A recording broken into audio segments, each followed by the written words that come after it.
তখন লোকটা চলে গেল। তখন আমি মেয়েটাকে কোলে নিয়ে রেস্টুরেন্টের ভেতরে আসলাম। মেয়েটা বলতে লাগলো, স্যার কি সুন্দর ভেতরে, আর কত মানুষ খাচ্ছে। এই, আমাকে স্যার ডাকবে না বলে দিলাম, আমাকে ভাইয়া বলে ডাকবে। আর তোমার নাম কি? জি ভাইয়া, ফাহিমা। হুম, সুন্দর নাম তো। তখন একটা টেবিলে গিয়ে বসালাম।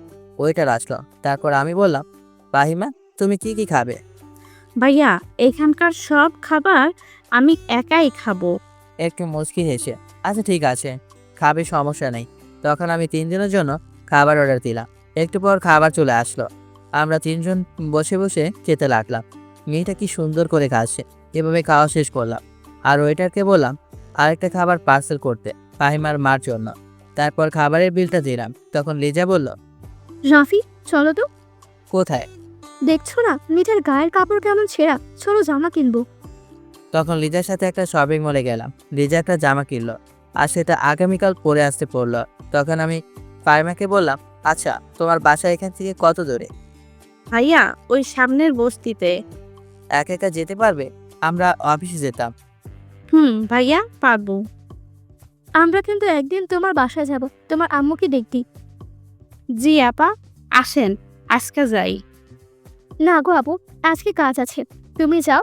আর এই নাও ওষুধ আর টাকাটা রাখো। আপাতত এগুলো তোমার আম্মুকে খেতে বলো। ফাহিমা সে মাথা নাড়িয়ে হাসি চোখ জানালো আর চলে যেতে লাগলো। আর আমরাও চলে আসলাম অফিসে। এভাবে অফিস ছুটি হয়ে গেল। বাসে আসার পথে হঠাৎ সুলতান ভাইয়ের সাথে দেখা। তখন আমি সুলতান ভাইকে বললাম, ভাই, একটা উপকার করতে পারবে? আরে এভাবে বলছো কেন? বলো কি করতে হবে। এই যে পাশে একটা বস্তি আছে না, সেখানে যাবেন। আর ফাইমা নামে একটা মেয়ে আছে, তার আম্মু অসুস্থ, তাকে একটা হাসপাতালে নিয়ে যাবে। আর যা খরচ লাগে সব সুমন ভাইয়ের কাছ থেকে যাবে। আমি সুমন ভাইকে বলে দিচ্ছি। আচ্ছা সে না হয় বুঝলাম, আপনাদের কিছু লাগে নাকি? এমনিতে কিছু লাগে না, তবে বাচ্চাটা আমার বোনের মতো। আচ্ছা আমি ব্যবস্থা করছি, তুমি যাও। তখন আমি চলে আসলাম। আমি জানি সুলতান ভাই মানুষ হিসেবে অতটাও খারাপ না, যতটা তাকে দেখে মনে হয়। সবার একটা মন আছে, মনুষ্যত্ব আছে। যাই হোক, আমি বাসায় চলে আসলাম। বাসায় এসে সোজা আমার রুমে চলে আসলাম। হো, একটা কথা বলতে তো ভুলে গেছেন। আপনাদের মনে আছে কি সঞ্জিতা গতকাল রাতে কি বলেছিল? এই দেখেন, আপনাদের সাথে কথা বলতে বলতে সঞ্জিতা এসে হাজির। এই, এখন কয়টা বাজে? হ্যাঁ, প্রতিদিন তো আরো আগে আসে, আজকে এত লেট কেন? অফিসের কাছে আটকে পড়েছিলাম। অফিসের কাজ নাকি জিএফ নিয়ে ঘুরতে গেছিলেন? মা, ছি ছি ছি ছি, এসব আমার নেই, দেখে বোঝেন না পিওর ভার্জিন একটা ছেলে, মানে রিলেশন করি না। কিছু বললেন কি? আরে না, রেডি হন, তাড়াতাড়ি বেরোতে হবে। মাত্র অফিস থেকে আসলাম, একটু রেস্ট নেবো না? জি না, সারাদিন তো অফিসে বসে থাকেন, এখন আবার রেস্ট নিয়ে কিসে? আল্লাহ, এটা কি বলে? অফিসে নাকি সারাদিন বসেই থাকি। তবে বসে থাকি এটা ঠিক, কিন্তু কাজ তো করতে হয়। তখন আমি আর কথা বাড়ালাম না, রেডি হতে চলে গেলাম। জানি কথা বাড়িয়ে লাভ নেই, কারণ তার সাথে পারবো না। রেডি হয়ে দুজনেই বের হতে যাব, সামনে এসে দাঁড়ালো রিয়া। আপু, আমাকেও সাথে নিয়ে যাও না, আমারও কিছু জামা নিতে হবে। জিরা, আপনাকে যেতে হবে না, আর গেলেও অন্যদিন। যা রুমে যা। আরে আসুক না, ছোট মানুষ, বায়না করলো। এই, আপনাকে কথা বলতে বলেছি? তখন আমি চুপ হয়ে গেলাম। কি মেয়ে রে বাবা, একটু আগেও ভালোভাবে কথা বললো, আর এখন? তখন রিয়া রুমে চলে যায় আর বলতে থাকে, আমি একা একা বাসায় কি করবো? আরে আপনারাও না আমাকে কিছু মনে করায় দেন না। আজকে বিকেলে যে নীলা একটা ছেলের সাথে দেখা করার কথা না, দেখা অলরেডি হয়ে গেছে।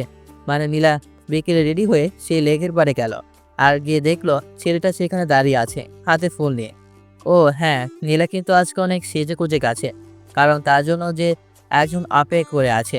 তারপর নীলা সেখানে গেল আর বলল, কখন আসলেন? বেশি না, 30 মিনিট হলো। এই যে এটা তোমার জন্য। ফুলটা তার দিকে এগিয়ে দিয়ে বলল, এই বেটা গাধা, এই ফুল কেন আনলি? তোমাকে দিদি বলে ওকে, ফুল দেওয়া হয়েছে, এখন যা। যাবো মানে? আমি তো তোমাকে ভালোবাসি। সেটা এভাবে বলে কেউ? শালা আনরোমান্টিক, প্রপোজ কর। তখন নীলা হাত থেকে পারভেজের ফুলটা নিয়ে হাঁটু গেড়ে বলতে লাগলো। তখন অনেক কথাই বলল, সেটা আপনারা বুঝতে পারবেন না, তাই বলি নাই। তখন সানজিদা শফিকের হাত থেকে ফুলটা নিল, আর তারপর যা হয় আর কি। তারপর আমি আর সানজিদা একটা রিক্সা উঠলাম। রিক্সা চলতে লাগলো তার আপন গতিতে। আমি অবশ্য সানজিদা থেকে একটু দূরত্ব বজায় রেখে বসেছি, কারণ মেয়েটা একটু রাগী। রিক্সা ঝাঁকিতে যদি তার শরীরে আমার শরীর লাগে, বলা তো চায় না কি করে বসে। তবে দুজন একটা রিক্সা উঠে দূরত্ব কতটা থাকতে পারে সেটা বুঝতেই পারছেন। তবে আমি চেষ্টা করছি একটু দূরে থাকার জন্য। এটা দেখে সানজিদা বলতে লাগলো, কি হলো মিস্টার রাফি, এরকম মুচড়ে পড়ছেন কেন? কোনো সমস্যা কি? আরে না, আমি তো ঠিকই আছি। তাহলে এরকম করছেন কেন? আর আপনি এত সাইডে বসেছেন কেন? পড়ে তো যাবেন। না, সমস্যা নেই। তখন সানজিদা বলল, আচ্ছা, তাহলে আমি এক কাজ করি, আমি নিজেই না হয়ে আপনাকে ধাক্কা দিয়ে ফেলে দিই, এমনি তো পড়ে যাবেন। তখন সানজিদা আমার হাতটা ধরলো আর টান দিয়ে তার কাছে নিয়ে আসলো। তার কাছে মানে আপনারা কি বুঝলেন? আরে ওই মাঝখানের জায়গাটা পূরণ করলো। গুটি গুটি অন্ধকার, তার মাঝে রিক্সা করে যাচ্ছি শহরের রাস্তা দিয়ে। কত কাপড় যাচ্ছে, আবার কেউ বা আমার মতো ফেসে বাড়িওয়ালার মেয়েকে নিয়ে শপিং করতে যাচ্ছে। এভাবে শপিং মলে পৌঁছে গেলাম। তারপর দুজনে একটা শপিং মলে ঢুকলাম। সানজিদা তো একের পর এক কাপড় দেখে যাচ্ছে, আর আমি শুধু তার পিছে পিছে ঘুরতে লাগলাম। নিজেকে কেমন যেন বডিগার্ড মনে হচ্ছে। আসলেই তো, আমরা যখন মেয়েদের সাথে শপিং করতে যাই তখন নিজেকে বডিগার্ড মনে হয়। সে পুরো শপিং মল ঘোরে, আর আমরা ছেলেরা তার পিছে পিছে ঘুরতে হয়। ঘুরতে ঘুরতে হঠাৎ কিছু একটার সাথে ধাক্কা খেয়ে ঠাস করে পড়ে গেলাম। আমি তো পড়ে গিয়ে বলতে লাগলাম, ও মা গো, গেল গো আমার কোমরটা গো, আমার কোমরটা গেল গো। কিন্তু এ কি, ব্যথা কেন করছে না? তাহলে আমি কাছি কেন? হঠাৎ নিচের দিকে তাকিয়ে দেখলাম, এ মা, ব্যথা যাবো কি করে? নিচে তো থোলার মতো একটা মেয়ে পড়ে আছে। তার উপর আমি এই জন্য তো কোনো ব্যথা পাচ্ছি না। কিন্তু নিচে যিনি পড়ে আছেন সে তো রাগে একদম ফায়ার মনে হয়, সত্যি আমাকে গিরে ফেলবে। তখন আমি নিচের দিকে তাকিয়ে দেখলাম একটা মেয়ে আমার নিচে পড়ে আছে। মানে আমি একটা মেয়ের সাথে ধাক্কা খেয়ে পড়ে গেছি। তখন তাড়াহুড়ো করে উঠলাম। অবশ্য আমি কোনো ব্যথা পাইনি, হয়তো মেয়েটা একটু ব্যথা পেয়েছে, তাই আমি হাত বাড়ালাম আর মেয়েটাকে ওঠালাম আর বলতে লাগলাম, সরি মিস, আসলে আমি ইচ্ছে করে। ঠাস, ঠিক ধরেছে, একটা চড় মারলো আর বলতে লাগলো, আসলে আমি কিছু বলতে যাব তখনই সানজিদা বলতে লাগলো, এই মেয়ে, তোমার সমস্যা কি? হ্যাঁ, সে দেখলে কি তোমার মতো মেয়ের উপর দিয়ে কে পড়তো? হ্যাঁ, আর এটা একটা অ্যাক্সিডেন্ট, আর সে তো আপনাকে সরি বলেছে, তা আপনি তাকে একটা চড় মারলেন। আমি ওর জিএফ, আর সবাই দেখেন তো, আমার মতো জিএফ রেখে কেউ কি এই মেয়েটার উপরে গিয়ে পড়বে? আমার তো এখন মনে হচ্ছে আপনি নিজেই তার উপরে পড়তে চেয়েছিলেন। এই, কি করবেন? হ্যাঁ, তো ভাব কিসের? আর আমি এদের ঝগড়া দেখে বুঝতে পারছি না ঝামেলাটা কার সাথে হয়েছে। আর এখানে যদি দুজন আর 2 মিনিট থাকে তাহলে চুল ধরে করতে পারে, আর দেরি হবে না। তখন আমি সানজিদার কাছে গেলাম আর ওর হাত ধরে টানতে টানতে সেখান থেকে চলে আসতে লাগলাম। আর মেয়েটাকে বললাম, সরি আপু, সত্যি আমি ইচ্ছে করে বা দেখে করি নাই, ক্ষমা করবেন। তখন সানজিদাকে নিয়ে আরেক সাইডে নিয়ে আসলাম আর বলতে লাগলাম, কি করছে এটা? আপনারা ঠিকই ধরেছেন, চরটা আমাকেই মেরেছে। খুব ইচ্ছে করে না মেয়েদের উপরে পড়তে? গালে হাত দিয়েও তুমিও? ও, অন্য মেয়েরা মারলে কিচ্ছু না, আর আমি মারলেই দোষ? কেউ ওরে একটু বোঝাও। আচ্ছা, তোমার কেনাকাটা শেষ? কিছু কিনলে তো হাতেই থাকতো, তাই না? আর কিনবো কখন? এদিকে তো আপনাকে সামলাতেই পারি না। পুরো 1 ঘন্টা করলো, এখনো নাকি কোনো কিছুই কেনা হয়নি। আল্লাহ, আমারে উঠায় নাও। আচ্ছা, ভাবতেছি একটা শাড়ি নিব, কিন্তু কি রঙের নিব? আপনার কি রং পছন্দ? আপনাকে নীল শাড়িতে অসম্ভব সুন্দর লাগবে, আর এই রংটা আমার খুব পছন্দের। আচ্ছা, চলেন। তখন তার সাথে আবার দোকানে গেলাম আর শাড়ি দেখতে লাগলাম। এরপর একটা শাড়ি নিল। এবারে এভাবে কেনাকাটা করতে করতে রাত 10টা বেজে গেল। এখন আমরা রিক্সা আছি আর সেটা নিয়ে বাসে আসতেছি। আগামীকাল শুক্রবার, তাই তেমন টেনশন নাই। ও, আপনাদের তো বলাই হয়নি, আমরা একটা রেস্টুরেন্ট থেকে খাবার খেয়ে এসেছি। তারপর নিজের রুমে এসে ফ্রেশ হলাম আর আয়নার দিকে তাকাতেই তো আমি অবাক। হায় আল্লাহ, আমার গালে দেখি 5+5 10 আঙ্গুলের দাগ বসে আছে। বাপরে, নিজেদের গায়ে তো দেখি হেব্বি চোর, কি চরটাই না দিল না। আর মেয়ে মানুষের সাথে শপিং করতে যাব না। এরপর ফোনটা হাতে নিলাম আর নোটবুকে একটা লেখালেখি করলাম। এরপর ঘুমিয়ে পড়লাম। সকালে ঘুম থেকে উঠে একটু ছাদে গেলাম, এবং অবশ্য ভয় নেই, কারণ বাড়িওয়ালার কোনো মেয়ে হয়তো ছাদে ওঠার জন্য কিছু বলবে না। ছাদের এক কোণে দাঁড়িয়ে আছি, হঠাৎ কাউকে ফোনে কথা বলতে শুনলাম, তো আবার বাবু সোনা এসব আর কি। আমার আর বুঝতে বাকি রইল না এসব কাকে ডাকে, কিন্তু কে ডাকছে সামনে তাকিয়ে দেখি, আরে এটা তো নীলা, লাউ ঠেলা। এ মেয়ে আবার কার প্রেমে পড়লো বুঝতে পারছি না। এত বড় হলাম এখন পর্যন্ত কারো মুখ থেকে আদর করে বাবু শোনা এসব শুনতে পারলাম না।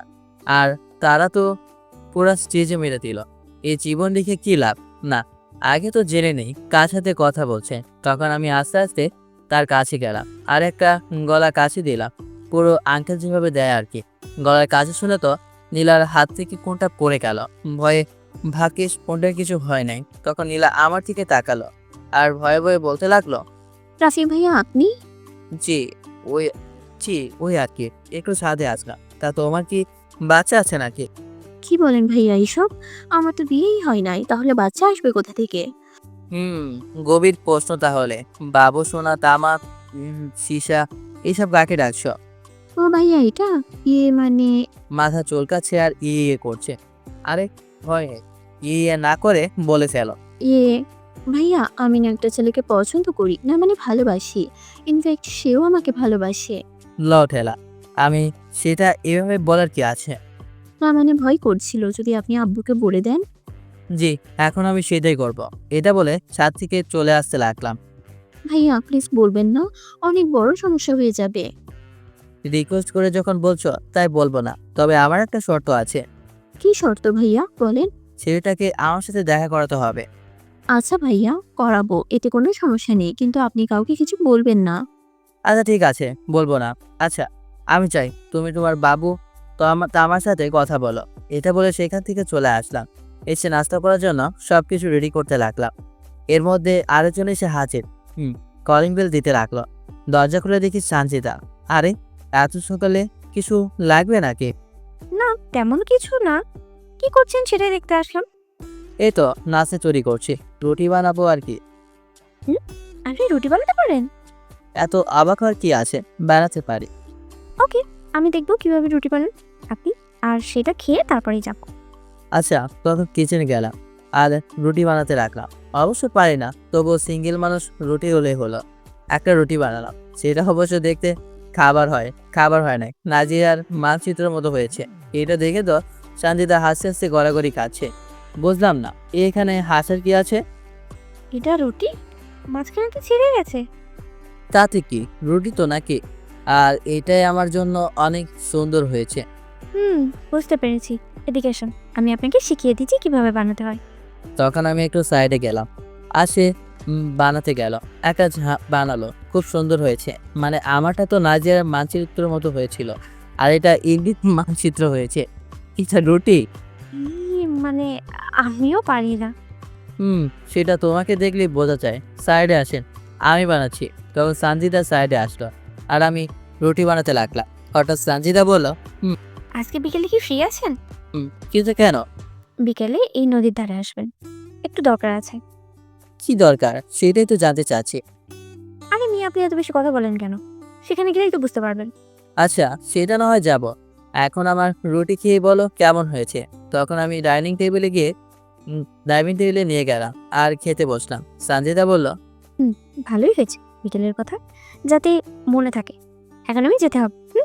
তখন সঞ্জিতা চলে গেল আর আমি একা একা খেতে লাগলাম। খাওয়া দাওয়া শেষ করে কিছু কেনাকাটা করার জন্য বাইরে আসলাম, মানে শাকসবজি আর কি। কেনাকাটা শেষ করে বাসায় এসে যাব, সামনে পড়লো সুলতান ভাই। আরে ছোট ভাই যে, কেমন আছো ভাই? এই তো ভাই, আলহামদুলিল্লাহ। আপনি কেমন আছেন? আরে আমার কথা ছাড়ো, হাতে এসব কি? এই তো ভাই, কিছু কেনাকাটা করলাম, সেগুলো নিয়ে যাচ্ছি। কি, তুমি এসব নিয়ে যাবে আমি থাকতে? এই তোরা দাঁড়িয়ে কি দেখছিস? ওর হাত থেকে এগুলো নিয়ে ভাইয়ের বাসায় পৌঁছে দে। আরে না ভাই, এগুলো আমি নিজেই নিতে পারবো। আরে কি বলো, এই তোরা যা। তারপর একজন আমার হাতে ব্যাগটা নিয়ে গেল। তখন সুলতান ভাই আমাকে জিজ্ঞেস করলো, এলাকায় আমার কোনো সমস্যা হচ্ছে নাকি। সুমন ভাই নাকি বলেছে আমার খোঁজ খবর রাখতে। তারপর তার সাথে আরো কিছু কথা বলে চলে আসতে লাগলাম। বাসায় এসে গোসল করলাম আর নামাজ পড়তে গেলাম। নামাজ পড়ে বাসায় এসে দিলাম এক ফোন। বিকেলে ঘুমিয়ে আছি, হঠাৎ ফোনটা বাজতে লাগলো। মনে মনে ফোন যে দিয়েছে তার 14 গোষ্ঠী উদ্ধার করলাম। তারপর না দেখে কলটা রিসিভ করলাম। ফোনের ওপাশ থেকে, এই বেটা অ্যানাকোন্ডা, তুই কখন নদী ধরে আসতে বলছি? কে গো আপনি? ডিস্টার্ব করছেন কেন? ও, আমি তোকে ডিস্টার্ব করছি? দাঁড়া, আজকে বাসা আসি তারপর দেখবি। মনে মনে, আরে এটা তো সানজিদা, ঘুমের ঘরে কি বললাম তাকে? এই সরি সরি, আমি আসতেছি। 5 মিনিটের ভেতরে আসতে হবে না, না হলে খবর আছে। তখন আমি কলটা কেটে দিলাম। এটা কি পাগল নাকি? মাথায় সমস্যা আছে। এখান থেকে যেতে তো মিনিমাম 20 মিনিট সময় লাগে। আর তো এখনো রেডি হই নাই। তারপর তাড়াতাড়ি বিছানা থেকে উঠে ফ্রেশ হয়ে জামা চেঞ্জ করে দৌড়ে বাইরে আসলাম। আবার পেছন থেকে রিয়া দেখলো আমি দৌড়ে যাচ্ছি। তখন রিয়া বলল, ভাইয়া কি হয়েছে, দৌড়াচ্ছেন কেন? আমার মনে রং লেগেছে আর দিন দিন কেমন যেন মোটা হয়ে যাচ্ছি, তাই ফিট থাকার জন্য দৌড়াচ্ছি। ভাইয়া ফান করো না তো, এমনিতেই তুমি রোগা, আবার দৌড়ালে তো তোমাকে দেখাই যাবে না। ভাইরে, আমার বাসে মরার প্রশ্ন, হাতে আছে মাত্র কয়েক মিনিট, তাই দৌড়ে যাচ্ছি। বেঁচে বাসে ফিরলে কথা হবে। এদিকে কপাল খারাপ থাকলে যা হয় আর কি। শালা, মানুষের কত ভালো ভালো রসি হয়, আর আমার আমার মনে হয় কুত্তা রাশি। কীরকম দৌড়াতে হচ্ছে, একটা রিক্সাও পাচ্ছি না। যে একটা দেখা গেল, এই মামা যাবে? যাব, তবে এখন ভাড়া একটু বেশি দিতে হবে, বিকেলে রিক্সা পাওয়া যায় না। আচ্ছা দেবনে, নদীর ধারে নিয়ে চলো। যাক, অবশেষে একটা রিক্সা পেলাম, সেটা করে যেতে লাগলাম। আর এদিকে আমাদের সানজিদা তো রেগে একদম ফায়ার। এটা তোকে একবার বললাম যাতে লেট না করে, আর এখন কয়টা বাজে? একটু কমন সেন্সও নেই। আর এদিকে কোনো রকমে নদীর ধারে পৌঁছে গেলাম, কিন্তু সেখানে গিয়ে পড়লাম আরেক ঝামেলায়। গিয়ে দেখি সেখানে অনেক কাপল আসে, কিন্তু তাদের মাঝে সানজিদাকে কোথায় খুঁজে পাবো? তখন ফোনটা বের করে তাকে কল দিলাম। সে কল ধরে বলল, কি হলো, আসলে নাকি? সেই কখন আসে, কিন্তু তোমাকে তো খুঁজেই পাচ্ছি না। এই সাইডে আসেন, দেখেন আমি আছি। তখন ফোনটা কানে দিয়েই তাকে খুঁজতে রাখলাম। হঠাৎ একটা সাইডে একজনকে দেখে দাঁড়িয়ে পড়লাম। নীল শাড়ি নীল চুড়িগুলো বাতাসে উঠেছে। পেছন থেকে দেখেই বলে উঠলাম, মাশাল্লাহ। আর এটা সানজিদা শুনে ফেললো আর বলল, কাকে দেখে মাশাআল্লাহ বললেন? এই বলে সামনের দিকে ফিরল। আর তাকে দেখে তো আমি পরে হতবাক। একটা মানুষ এতটা সুন্দর কি করে হতে পারে? মনে হচ্ছে উপরওয়ালা নিজের হাতে যত্ন করে বানিয়েছে। চোটে হালকা করে লিপস্টিক, সাথে হালকা মেকআপ, কপালে টিপ। আর ওসব না বলি, যদি প্রেমে পড়ে যান, মোট কথা পুরো নীলপরির মতো লাগতেছে। তখন আমি তার কাছে গেলাম। এখন কয়টা বাজে? আর তোমার কয়টার সময় আসার কথা ছিল? আসলে সরি, আমি দুপুরে নামাজ পড়ে ঘুমিয়ে গিয়েছিলাম, আর মনে ছিল না। তোমার কল পেয়ে মনে হলো। কথাগুলো একদমই বলে ফেললাম, তাও চোখ বন্ধ করে। কথাগুলো শেষ করে চোখ খুলে সামনে তাকাতেই যেটা দেখতে পেলাম, আমি যেন আমার চোখে বিশ্বাস করতে পারছি না। এটা কি করে সম্ভব? আকাশ থেকে নেমে আসা নীলপরিটা আমার সামনে হাঁটু গেড়ে একগুচ্ছ গোলাপ হাতে নিয়ে আমার মুখের দিকে তাকিয়ে আছে। সানজিদাই হাঁটু গেড়ে আমাকে প্রপোজ করছে। আপনারা নিশ্চয়ই অবাক হচ্ছেন। আমি নিজেও অবাক হচ্ছি এই ব্যাপারটা দেখে, যে মেয়েটা কিনা আমাকে দেখতেই পারতো না, সবসময় আমাকে বাড়ি থেকে তাড়িয়ে দেওয়ার চেষ্টা করতো, সে কিনা আমাকে প্রপোজ করছে। বিশেষ করো রাফি, তোমার সাথে আমার যেদিন তোমার রুমে ধাক্কা লেগেছিল, জানি না সেদিনের পর থেকেই কেন তোমার দিকে আমাকে কেন আকৃষ্ট করে। অনেকবার প্ল্যান করেছিলাম তোমাকে বাসা থেকে বের করার জন্য, কিন্তু আমি অসফল হয়েছি। কিন্তু পরে আবার খুশিও হয়েছি। এভাবে আস্তে আস্তে আমি তোমাকে আমার এই ভাইদের হৃদয়টা কবে দিয়ে ফেলেছি সেটা জানি না। এখন তোমাকে ছাড়া একটা মুহূর্তও থাকতে পারি না একা থাকে। I love you Rafi, do you love me? এটা বলে আমার দিকে তাকিয়ে আছে, আর আমি তো একের পর এক অবাক হচ্ছি। কি বলছি কি মেয়েটা? ওর কি মাথা ঠিক আছে নাকি? আর সানজিদা তো আমার সামনে ফুল নিয়ে হাঁটু গেড়ে আছে। আমি ফুলগুলো নিচ্ছি না দেখে সানজিদা বলল, সমস্যা কি? হ্যাঁ, এভাবে কতক্ষণ থাকবো? তাড়াতাড়ি ফুল নেয়। তার এই ফাঁপও শুনে আমি ফুলগুলো নিলাম। তখন সানজিদা বলল, এখন কি বলতে হয় জানিস না? কি বলবো? একটা মুভিস, তখন আমি কি বলছি আর কি প্রশ্ন করছি? I love you too. জানি না এটা কিভাবে মুখ থেকে বের হয়ে গেল, মনের অজান্তে বের হয়ে গেল। তবে একটা কথা যেটা আমার পাঠকরা এখনো জানে না, আমি কিন্তু সানজিদাকে সেই আগে থেকেই পছন্দ করতাম, যেদিন ওকে প্রথমেই বাসায় দেখি সেদিন থেকে। তখন সানজিদা বলল, এখন তাহলে আমাকে তোলো বাবু। তখন সানজিদাকে তোলার জন্য একটা হাত দিলাম, আর সানজিদাও আমার হাত ধরে উঠে আসলো। আর আপনারা কি ভাবছেন, আমাকে জড়িয়ে ধরলো? আরে না, ঠাস করে একটা মারলো। আমি তো চরকে গালে হাত দিয়ে বোকার মতো দাঁড়িয়ে রইলাম। এইমাত্র আমাকে এত সুন্দর করে প্রপোজ করলো, আর উঠে এসে ঠাস করে চর মারলো। এটা কেমন সভ্যতা বুঝতে পারলাম না। চর মারলে কেন? আর কখনো যাতে আমার সাথে দেখা করার কথা ভুলে না যাও, সেই জন্য। তাই বলে এভাবে মারবে? এটা বলে একটু অভিমান করে চলে আসতে লাগলাম, আর সঞ্জিতা পেছন থেকে দৌড়ে আসে আর বলছে, বাবুটা কি আমার রাগ করেছে? এটা বলে পেছন থেকে আমাকে জড়িয়ে ধরলো। তখন আমি সামনের দিকে তাকিয়ে তাকে নিয়ে আসলাম, আর সঞ্জিতা যেটা করলো, আরে ধুর মিয়া, এবার কিন্তু চট দেয় নাই, এবার ওই যে একটা ইয়ে দিল, মানে কিস আর কি। সঞ্জিতা কিস দিয়ে আমার বুকে মাথা রাখলো, আর মনের মানুষ কিস দিলে তার প্রতি আর অভিমান করে থাকা যায় বলে? আর আমিও বা কম কেসে, আমি একটা দিয়ে দিলাম, খেয়ে মানে কিস আর কি। তারপর দুজনে ঘুরতে লাগলাম হাজারো কাপড়ের মাঝে। হঠাৎ সে বায়না ধরলো সে ফুচকা খাবে। আজ কিন্তু ফুচকা খেতে আমার কোনো সমস্যা নেই, কারণ আজকে তো সাথে মনের মানুষ আছে। আজ ফুচকা খেলে তো কোনো সমস্যা নেই, তাই দুজনে মিলে ফুচকা খেতে লাগলাম। আজ ফুচকা খাওয়ার মাঝে একটা অন্যরকম ফিলিংস আছে। এভাবেই সন্ধ্যা পর্যন্ত ঘোরাঘুরি করলাম। তারপর একটা রিক্সা করে বাসায় চলে আসলাম। তারপর যে যার রুমে চলে আসলাম। রুমে এসে ভাবতে লাগলাম আজকে বিকেল থেকে আমার সাথে কি ঘটে গেল। পুরোটা কেমন নাটকের মতো লাগতেছে, সত্যি বলতেছি। এখনো কেমন যেন আমার বিশ্বাসও হচ্ছে না কোনো কোনো কিছু। সঞ্জিতা আমাকে প্রপোজ করলো। এরপর ফোনটা হাতে নিলাম আর বাসায় কল দিলাম আম্মুর কাছে। সালাম দিয়ে ভালো মন্দ জিজ্ঞেস করলাম। তখন আম্মু বলল, কি রে বাবা, তুই কবে আসবি বাড়িতে? আম্মু খুব তাড়াতাড়ি ছুটি পাবো, তখন আসবো। আর তোমার জন্য একটা স্মার্টফোনে নিয়ে আসবো, যেটা দিয়ে তুমি আমাকে দেখতে পাবে। সে না হয় তুই আসিস, এবার কিন্তু আসলে বিয়ে করতে হবে। ছুর আম্মু, তাহলে কিন্তু বাসায় আসবো না। আর আম্মু, আমি না একটা প্রেম করতেছি। কি, তুই প্রেম করছিস? হাসো কেন আম্মু? তো আসবো না, তুই নাকি প্রেম করছিস, ভাবা যায়? আচ্ছা, তোর মতো বলদকে কোন মেয়ে পছন্দ করলো শুনি? সেটা একজন করছে, সেটা এখন বলবো না, সময় হলে ঠিক বলবো। আর মেয়েটা কিন্তু অনেক সুন্দর, যেমনটা তুমি চেয়েছিলে, তবে একটু কুন্ডি টাইপের। তোর মতো ছেলের জন্য এরকম মেয়ে যথেষ্ট। কথা শুনিস না, বউয়ের হাতে মার খেয়ে ঠিক হবি। আম্মু, তুমি এসব বলছো? আচ্ছা বল, কেমন আছিস? এই তো ভালো। তারপর কথা বলা শেষ করে রান্না করতে গেলাম। এভাবে রান্না শেষ করলাম, খেতে যাব। হঠাৎ দেখি ফোনটা বাজতেছে, হাতে নিয়ে দেখি সঞ্জিতা কল দিয়েছে। তাই আমি সাথে সাথে রিসিভ করলাম। তখন সঞ্জিতা বলল, কি করছে এখন আমার বাবুটা? এই তো রান্না শেষ করলাম, এখন খেতে যাব। এই জন্যই তোমাকে আমার এত ভালো লাগে, কত সুন্দর করে রান্না করো। বিয়ের পর কিন্তু তুমি একদিন রান্না করবে আর আমি একদিন করব। আল্লাহ আমারে বাঁচাও, কি বলে এই মাইয়া? তাহলে অফিস করবে কে শুনি? কেন, তুমি করবে। এখন কিভাবে করো ঠিক সেরকম ভাবেই করবে। মনে মনে, আমার বিয়ে করার দরকার নাই, এমনিতেই ভালো আছি। তোমার ফেসবুকের টিম নামটা কি বলো তো? সুজন হাসান রাফি, এটা লিখো, পাবে। তখন তাকে ফেসবুক আইডি দিলাম। তখন সে বলল, তুমি কি গল্প লেখো নাকি? এই তো লিখতেছি তোমার আর আমার গল্পটা, বাড়িওয়ালার 3 মেয়ে। দাঁড়াও, এখন পড়বো গল্পটা। দেখি কি লিখেছো। উল্টোপাল্টা কিছু লিখতে থাকলে না তোমার খবর আছে। আল্লাহ, এইটা আবার কোন বিপদে পড়লাম। এখন তো সে জেনে যাবে তার বোনেরাও আমার পেছনে ঘুরেছে। আবার তার নীরা যে রিলেশন করে সেটাও চিনে যাবে। আর তার সম্বন্ধে কিছু লিখেছি। আল্লাহ বাঁচাও আমারে, না হয় তুলে নাও।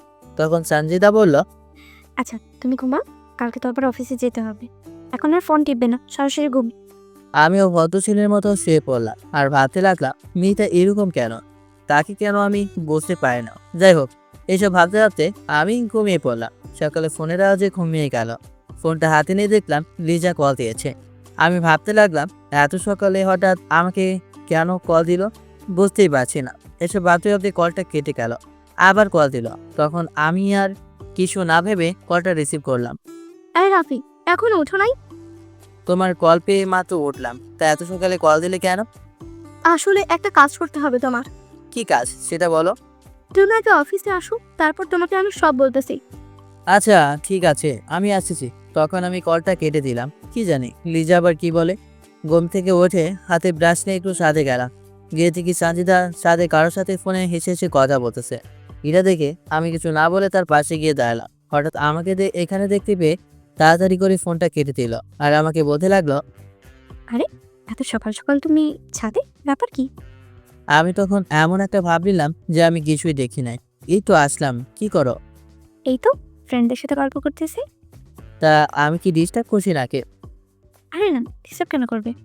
এটা বলে সে আমার সামনে আসলো আর আলতো করে জড়িয়ে ধরে বলল, তুমি তো ডিস্টার্ব করবে আমাকে, না হলে কে করবে শুনি? আর শোনো, পারলে আজ একটু তাড়াতাড়ি অফিস থেকে চলে আসবে, ঘুরতে যাব। কিন্তু আজ তো ছুটি পাবো না, আর অফিসে অনেক কাজ জমে আছে, নতুন প্রজেক্ট হাতে এসেছে, এসব কথা বলতেছি। হঠাৎ কারোর পায়ের শব্দ শুনতে পেলাম। তখন শান্তিদা আস্তে করে সাইডে চলে আসলো। তখন তাকে দেখে রিয়া আসে। রিয়া সোজা আমাদের কাছে আসলো আর বলতে লাগলো, ভাইয়া, আজকে অফিস যাওয়ার সময় আমাকে সাথে করে নিয়ে যেতে পারবে? আমি কিছু বলতে যাবো তার আগে সঞ্জিতা বলতে লাগলো, কেন তোকেও নিয়ে যাবে? কেন, তুই একা যেতে পারিস না? একা যেতে পারি না দেখেই তো ভাইয়াকে বললাম। আর তুই এমন করছিস কেন? মনে হচ্ছে তোর কোনো জিনিস আমি নিয়ে যাচ্ছি। রিয়া তুমি যাও, রেডি হও, আমি যাওয়ার সময় না হয় তোমাকে সাথে করে নিয়ে যাব। ধন্যবাদ ভাইয়া। দেখ ভাইয়া কত ভালো, তোর মতো বজ্জাত না। আমি বজ্জাত? তবে রে। এটা বলে সে তাকে দৌড়াতে লাগলো আর আমি দাঁড়িয়ে হাসতে লাগলাম তাদের কাণ্ড দেখে। এরপর নিজের রুমে চলে আসলাম, ফ্রেশ হয়ে নাস্তা তৈরি করলাম, তারপর সেগুলো খেয়ে রেডি হলাম, তারপর বেরিয়ে পড়লাম। দরজার সামনে দেখি রিয়াও দাঁড়িয়ে আছে। তখন আর কি তাকে নিয়ে বের হলাম, আর সঞ্জিতা তো রাগে ফায়ার। এরপর একটা রিক্সা নিয়ে বেরিয়ে পড়লাম। রিক্সা চলতে লাগলো তার আপন গতিতে। হঠাৎ রিয়া প্রশ্ন করলো, আচ্ছা ভাইয়া, সঞ্জিতা আপু তো তোমাকে আগে দেখতেই পারতো না, কিন্তু এখন দেখছি অনেক ভাব, একদম গলায় গলায়। ব্যাপারটা কি? আরে ব্যাপার কি হবে, মানুষের মন তো আর সবসময় একরকম থাকে না, হয়তো চিন্তাধারা বদলে গেছে। হতে পারে, কিন্তু আমার তো মনে হচ্ছে অন্য কিছু। অন্য কিছু মানে? ও তেমন কিছু। আল্লাহ, কি মেয়ে কি বলে, কিস কি খাবো নাকি? আরে না, কি বলে এসব, তেমন কিছু না। বুঝি বুঝি। এই জন্য তোমাকে সবাই পাক না বলে ডাকে। যাও, তোমার কলেজের সামনে চলে আসি। সব বুঝি আমি। এটা বলে সে চলে গেল, আর আমি আবার রিক্সা করে অফিসে যেতে লাগলাম। একটু পর অফিসে পৌঁছে গেলাম আর নিজের কেবিনে বসে কাজ করতে লাগলাম। তখন পিএন এসে বলল, স্যার, আপনাকে বস তার সাথে দেখা করতে বলছেন। আচ্ছা তুমি যাও, আমি আসতেছি। আসলে ছেলেটা আমার থেকে বয়স অনেক ছোট হবে। তখন উঠে বসের কেবিনে গেলাম, অনুমতি নিয়ে ভেতরে আসলাম। স্যার, আমাকে নাকি ডেকেছেন? মিস্টার রাফি তো আপনাকে যে প্রজেক্টের কাজ দিয়েছে সেটা কত দূর এগোলো? স্যার, এই তো মোটামুটি শেষের দিকে। গুড। তাহলে আমি আশা রাখতে পারি এই প্রজেক্টটা আমরা ঠিকভাবে শেষ করতে পারবো? জি স্যার, দোয়া করবেন। তা যে জন্য ডেকেছি, আগামীকাল কোম্পানি থেকে লোক আসবে। আমি চাই তাদের সাথে মিটিংটা আপনি হ্যান্ডেল করতে পারবেন। এই প্রজেক্টের মিটিং সেটা। জি স্যার, আমি আমার সবটা দিয়ে চেষ্টা করব। Best of luck. এখন আপনি যেতে পারেন। তখন আমি চলে আসলাম। তো আবার কাজের চাপ, একটা তো এই প্রজেক্টটা নিয়ে মাথা ব্যথা, তার উপর আবার আগামীকাল মিটিং। এটা এমন করছে, এমন হয়েছে যে সারা বছর স্কুল কলেজ বন্ধ রেখে নভেম্বরে সে বলতেছে তোমাদের পরীক্ষা নেব। যাই হোক, নিজের কেবিনে আসলাম আর কাজগুলো করতে হবে। বসে বসে কয়েকটা ফাইল তৈরি করছিলাম, হঠাৎ একজনের আগমন। আসতে পারে মিস্টার? তাকে দেখি লিজা আসে। আরে আসেন মিস লিজা চৌধুরী। তখন লিজা আসলো আর বসলো, জিজ্ঞেস করলো আমি বিজি কিনা। ও এই তো পরে যা বললো সব তাকে বললাম। আচ্ছা, বুকে সাহস না, আর কাজ করতে থাকো, এটা কোনো ব্যাপার না। তা তুমি যেন কি বলবে বলেছিলে? আসলে আমি একটা সমস্যায় পড়ে গেছি, আর সেটা হচ্ছে পরিবার থেকে আমার বিয়ের জন্য চাপ দিচ্ছে। ইনফ্যাক্ট তার একটা ছেলেও দেখেছে আমার বিয়ের জন্য। বাবা, খুব ভালো। টিপ কখন দেবে? রাফি, এখন কিন্তু বেশি হয়ে যাচ্ছে, পুরোটা আগে শোনো। আচ্ছা ঠিক আছে, তাহলে বলো। তখন লিজা বলতে লাগলো, আসলে আমি এখন বিয়ে করতে চাচ্ছি না। কিন্তু কেন? বয়স তো কম হয় নাই, পরে তো বুড়ি হয়ে যাবে, আর কেউ পরে বিয়ে করতে চাইবে না। রাফি, বড় বড় চোখ করে তাকিয়ে আছে। আচ্ছা সরি, তুমি বলো। আসলে বিয়েটা এখন আমি করব না, প্রায় 1 বছর পর বিয়ে করব। কিন্তু বাসায় চাপ আর নিতে পারছি না, আর তারা আমাকে জোর করে হলেও বিয়ে দেবে। আর আজ নাকি তারা কোনো একটা ছেলেকে দেখেছে, তার সাথে আমার দেখা করতে হবে। তো তুমি এখন কি করতে চাচ্ছ? আমি শুধু বিয়েটা এখন করব না, বাস। তুমি বিয়ে করবে না ভালো কথা, কিন্তু এখানে আমি কি করতে পারি? তুমি আমার ফ্রেন্ড, আর তুমি বলছো তুমি কি করতে পারবে? তুমি বিয়েটা ভাঙবে। কি বিয়ে ভাঙবো? তাও আবার আমি? এরকম কাজ আমি করতে পারবো না। পরে দেখা যাবে আমার বিয়ের সময় পাত্রীর ফ্রেন্ড এসে আমার বিয়ে ভেঙে দেবে। ধুর, সে একটা ভবিষ্যৎবাণী করে ফেলেছে। শোনো, এত কথা শুনতে চাই না। তুমি আমাকে হেল্প করবে কি না? লাউ ঠেলা, আমি আবার কখন না করলাম? না করো নাই, কিন্তু হুম বলেছো কি?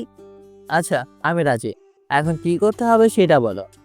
আমার কাছে একটা প্ল্যান আছে, আর সেটা হচ্ছে তুমি আমার বিয়ের সেজে আমার সাথে যাবে। অবশ্য বয়ফ্রেন্ড সাজতে কিছু লাগে না, খালি ওখানে গিয়ে কথার পরিবর্তন আনতে হবে। লাউ ঠেলা, শেষমেশ কারো বয়ফ্রেন্ড চাচতে হবে, এই ছিল কপালে? কি হলো, কি ভাবছো? না, তেমন কিছু না। তা কখন দেখা করবে? লাঞ্চ টাইমে বসের কাছ থেকে আমি ছুটি নিয়ে এসেছি। আচ্ছা ঠিক আছে, সেটা পরে দেখা যাবে। আপাতত আমার প্রজেক্টের কাজটা করি, তখন আমি আবার আমার কাজে মনোযোগ দিতে লাগলাম। সত্যি, মেয়েদের মন বোঝা অনেক বড় দেয়। কখন কি করে কে জানে। এখন নাকি আবার তার বয়ফ্রেন্ড চাচতে হবে। এভাবে লাঞ্চের সময় হয়ে আসলো, আর তখনই রিজা আমার রুমে এসে হাজির। কি হলো মিস্টার, চলেন, লাঞ্চের টাইম তো হয়ে এসেছে। ছেলেরা নাকি বসে আছে। শালার কি আর কোনো কাজ নেই? এত আগে এসে বসে থাকতে হবে কেন?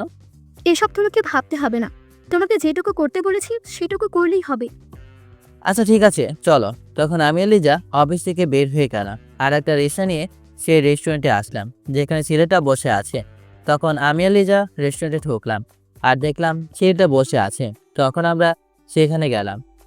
হাই, আমি নিজা, আর ও হচ্ছে রাফি। হ্যালো, আমি রাকিব। ও বুঝতে পারছি, ফ্রেন্ড তাই তো? তখন লিজা মুখে মিষ্টি একটা হাসি দিয়ে বলল, না, বিএফ। মানে কি? একটু গরম হয়ে বলল। আরে, উত্তেজিত হচ্ছেন কেন? বসেন, কথা বলি। তখন আমি খাবার অর্ডার দিলাম। তখন ছেলেটা বলতে লাগলো, আচ্ছা, আপনার যেহেতু বিয়ে আছে, তাহলে আমাকে এখানে নিয়ে আসার কারণ? এখানে একটা ঘটনা আছে। আসলে আমাদের রিলেশনটা সেই 5 বছর ধরে। প্রায় 2 মাস আগে কোনো একটা কারণে আমাদের সম্পর্কে ফাটল ধরে আর ব্রেকআপ হয়ে যায়। এরপর আমি সিদ্ধান্ত নিয়েছিলাম আমি বিয়ে করব। এই জন্যই আপনার সাথে দেখা করা। কিন্তু আজকে সকালে আবার আমাদের মাঝে সবকিছু ঠিক হয়ে যায় এবং আমরা সিদ্ধান্ত নিয়েছি আমরা বিয়ে করব। এখন এসব জানার পরও যদি আপনি বিয়েটা করেন, তাহলে আমার আর আপত্তি নেই। পরে কি হবে বুঝতেই পারছেন, 5 বছর রিলেশন। আর এদিকে তো আমি বোকার মতো লিজার কথাগুলো শুনতে লাগলাম। কি সুন্দর করে মিথ্যা কথা বলে মাইরি।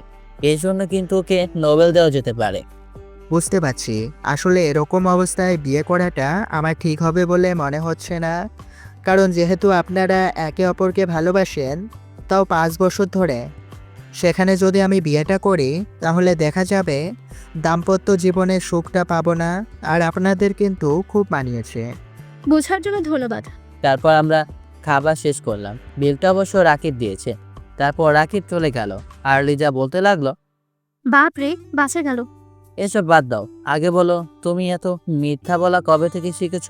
বাপরে, কি সুন্দর করে মিথ্যাগুলো বললে। আরে, আমি নিজেও তো বুঝতে পারছি না কি করে এতগুলো কথা বললাম। তাও বানি, হয়তো সিচুয়েশন বাধ্য করেছে। এখন চলো, অফিসে যেতে হবে, আবার অনেক কাজ জমে আছে। তখন একটা রিক্সা নিয়ে আবার অফিসে চলে আসলাম, আর আমার কেবিনে আমি চলে আসলাম। বসে বসে কাজ করছি, হঠাৎ ফোনটা বাজতে লাগলো। তাকে দেখে সঞ্জিতা কল দিয়েছে। কলটা রিসিভ করলাম। কি করতেছে আমার বাবুটা? কাজ করতেছি। তুমি? তোমার কথা ভাবি। আচ্ছা, এখন কি ছুটি পাবে নাকি? না গো, কাজের অনেক প্রেশার, এখন ছুটি পাবো না। আচ্ছা, বাসে এসে তারপর কথা বলবো। আচ্ছা ঠিক আছে, তুমি থাকো, তোমার কাজ নেই। এইটা বলে ফোনটা কেটে দিল, আর সাথে সাথে বন্ধও করে দিল। আমি বারবার কল দিচ্ছি, কিন্তু বারবারই বন্ধ দেখাচ্ছে। তখন আমি ভাবতে লাগলাম বাকিটা হয়তো রাগ করেছে, বাসায় গিয়ে রাগ ভাঙাতে হবে। তখন আবার আমি কাজে মনোযোগ দিলাম, আর এদিকে সঞ্জিদা একা একা বসে বসে হাসছে আর বলছে, বাবু বুঝবে মজা। অফিস শেষ করে বাসায় চলে আসলাম, আর বাসায় এসে ফ্রেশ হয়ে একটু রেস্ট নিলাম। কাজের অনেক চাপ, বুঝতেই তো পারছেন। একটু পর বাইরে গেলাম, কিছু কেনাকাটা করতে হবে, তাই সেগুলো নিয়ে আসার পথে ফুচকা নিয়ে আসলাম। জানি বাকিটা রাগ করে আছে, আর আমি এটাও জানি ফুচকা দেখলে আর রাগ করে থাকতে পারবে না। ইনফ্যাক্ট কোনো মেয়েই সেটা পারে না। ফুচকা যেন তাদের রক্তে মিশে আছে। যাই হোক, ফুচকা নিয়ে সোজা বাসায় আসলাম।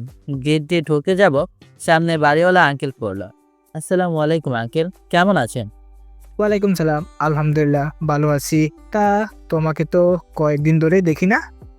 আসলে আঙ্কেল অফিসে একটু কাজের চাপ, আবার বাসায় এসেও কাজ করতে হয়, তাই তেমন সময় পায় না। বুঝতে পারছি। তা কোথায় গিয়েছিলে? আর হাতে এসব কি? এই তো আঙ্কেল, একটু কেনাকাটা করা ছিল, আর হাতে এগুলো ফুচকা। ও, তুমি এসব খাও নাকি? হ্যাঁ, মাঝে মাঝে, তবে এইসব আমার জন্য নিয়ে নাই। সানজিদা, রিয়া, নীলা ওরা ফুচকা খেতে ভালোবাসে, আর আমিও বাজারে আসলাম, সামনে পড়লো তাই নিলাম। আচ্ছা যাও, গিয়ে সবাই একসাথে খাও, আমি একটু বসে আড্ডা দিয়ে আসি। তখন আঙ্কেল চলে গেল। আসলে আঙ্কেল খুব মজার মানুষ, সেটা তাকে দেখলে বোঝা যায়। হয়তো আমাদের মতো বয়স থাকতে অনেক দুরন্ত ছিল।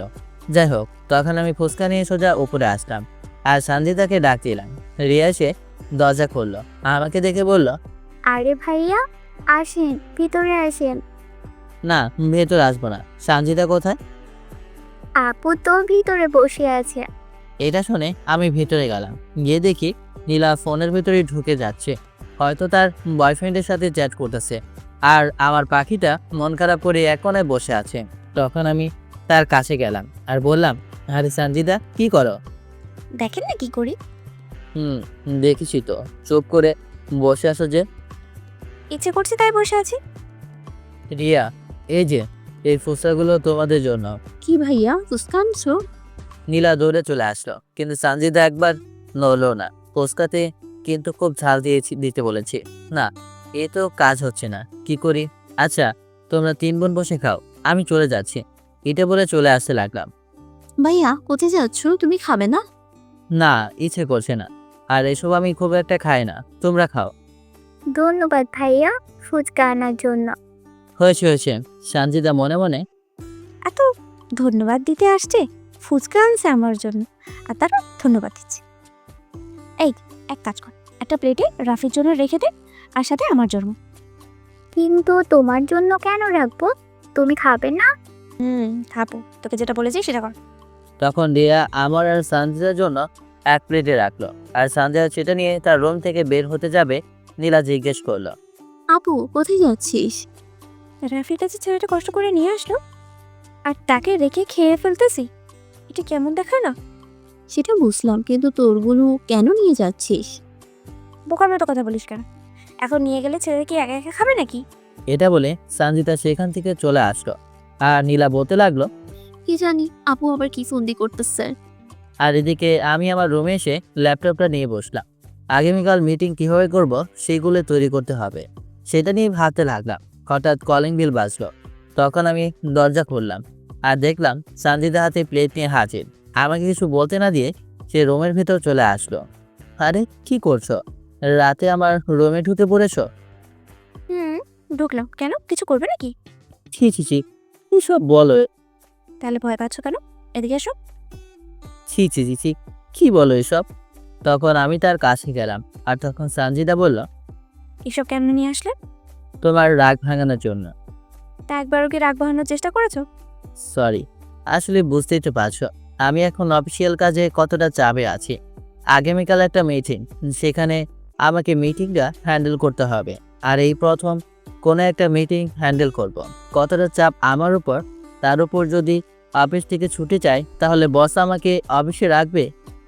হয়েছে, তুমি তোমার কাজ করো, আমি কেন? তখন রাগ করে প্লেটটা রেখে চলে যেতে লাগলো। আরে, কোথায় যাচ্ছ?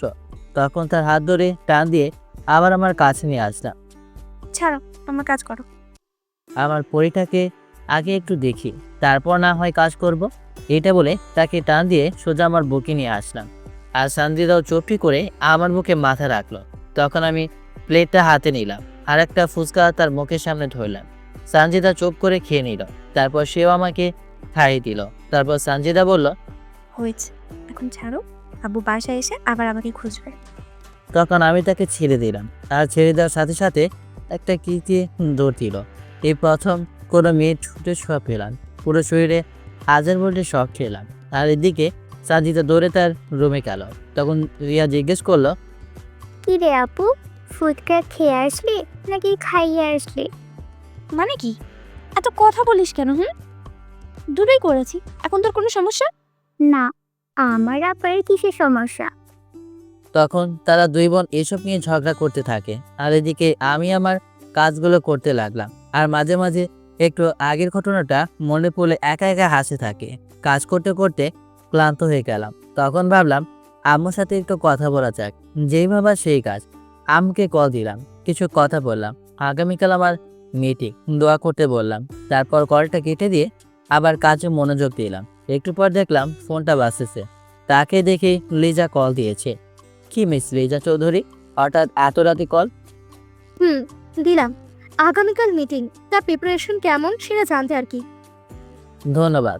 তারপর কলটা কেটে দিলাম। তারপর আবার কাজে মনোযোগ দিলাম।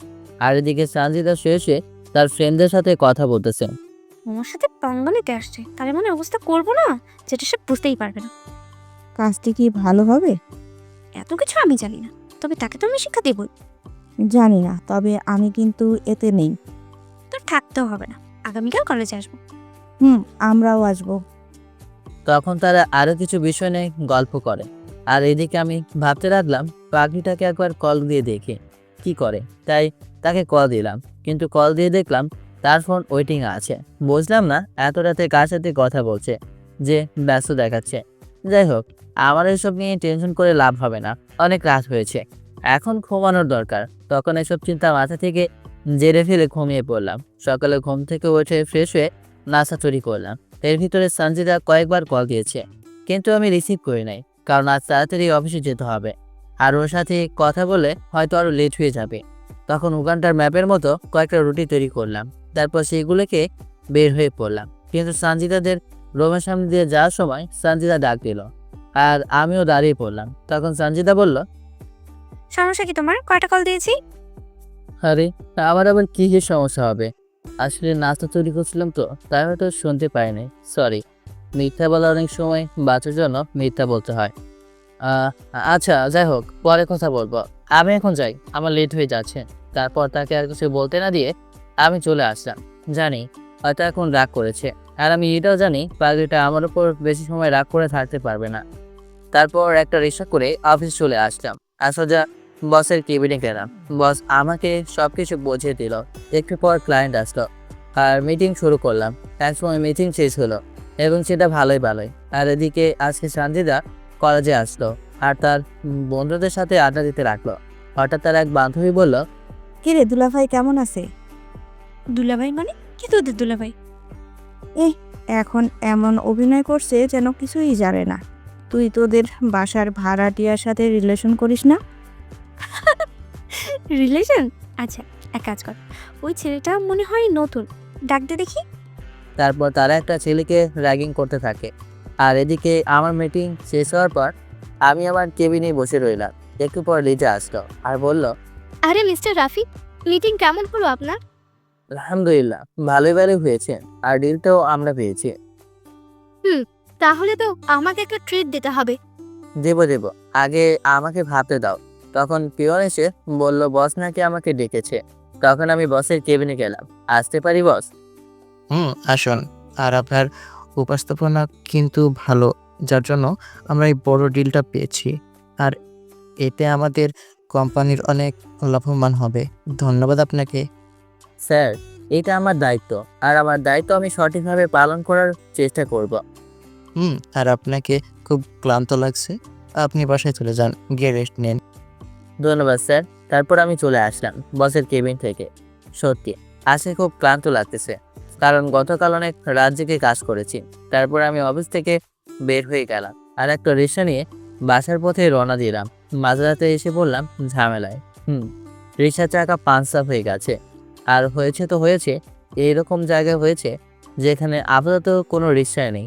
এখন একটা রাস্তা, আর সেটা হচ্ছে হেঁটে যাওয়া। যেমন ভাবা তেমন কাজ, হাঁটা শুরু করলাম। আর এদিকে সঞ্জিতাও কলেজ শেষ করে বাসায় যাওয়ার জন্য বেরিয়ে পড়লো। কানে হেডফোন দিয়ে গান শুনতে শুনতে যেতে লাগলো রাস্তা দিয়ে। আর এদিকে আমি হাঁটতে হাঁটতে কলেজের সামনে চলে আসলাম আর দেখতে পেলাম একটা মেয়ে রাস্তার মাঝ দিয়ে হাঁটতেছে, আর পেছন থেকে একটা ট্রাক জোরে জোরে হর্ন বাজাচ্ছে। কিন্তু মেয়েটা শুনতেই পাচ্ছে না, কারণ তার কানে তো হেডফোন দেওয়া। কী করবো বুঝতে পারছি না। তখন আমি এক দৌড় দিয়ে মেয়েটাকে ধাক্কা দিয়ে রাস্তার পাশে পড়ে গেলাম, আর সাথে সাথে ট্রাকটা চলে গেল। আর এদিকে আমি মেয়েটার উপরে পড়ে গেলাম। ওটা সত্যি পাচ্ছি না, হয়তো ব্যথা পেয়েছি। লোকজন দৌড়ে আসলো আমাদের দিকে, আর সবাইকে অবাক করে দিয়ে মেয়েটা যা করলো সেটা আমি ভাবতেও পারিনি। মেয়েটা আমাকে ধাক্কা মেরে ফেলে উঠে দাঁড়ালো আর ঠাস ঠাস ঠাস করে কয়েকটা চড় মারলো। চড়গুলো আমার গালে মেরেছে। আর এদিকে আমি একের পর এক অবাক হচ্ছে। সঞ্জিতাকে এখানে দেখে অবাক হয়ে গেলাম, আর এখন তো চড় মারলো, এতে আরো বেশি অবাক হলাম। সঞ্জিতা, তুমি আমাকে চড় মারলে? এই ফকিন্নি, তুই কোন সাহসে আমার নাম ধরে ডাকিস? হ্যাঁ, কি যোগ্যতা আছে আমার নাম ধরে ডাকার? কি বলছো কি তুমি? তোমার মাথা ঠিক আছে নাকি কোথাও ব্যথা পেয়েছো? রাগ তোর ব্যথা। সুন্দরী মেয়ে দেখলে লুচ্চামি করতে ইচ্ছা করে, তাই না? কি বলছো এসব? আমি তোমাকে ভালোবাসি। ইনফ্যাক্ট তুমি নিজে তো বলেছিলে তুমি আমাকে ভালোবাসো। ভালোবাসা? এই, তুই নিজেকে কখনো আয়নায় দেখেছিস কেমন দেখতে তুই? আর তোর মতো ছেলেকে আমি ভালোবাসতে যাবো? আরে তুই তো আমার বাসার সামনের ভাড়াটিয়া, তোকে ভালোবাসতে যাবো আমি? তার এই কথাগুলো শুনে আমার ভেতরটা কেমন মোচড় দিয়ে উঠলো। এক সেকেন্ডে মনে হচ্ছে আমার সবকিছু ওলট পালট হয়ে গেল। তখন ওখানকার লোকজন বলতে লাগলো, আরে আপনি কি পাগল হয়ে গেলেন নাকি? যে ছেলেটা আপনাকে মৃত্যুর হাত থেকে বাঁচালো তাকে আপনি অপমান করছেন? আপনাদেরকে কি কেউ এখানে দেখেছে নাকি? তাহলে কেন এসেছেন এখানে? আর এই যে মিস্টার রাফি, আমি আপনাকে বলছিলাম না আমার সাথে লাগতে আসবেন না, শেষ হয়ে যাবে। দেখ আমি কি করতে পারি।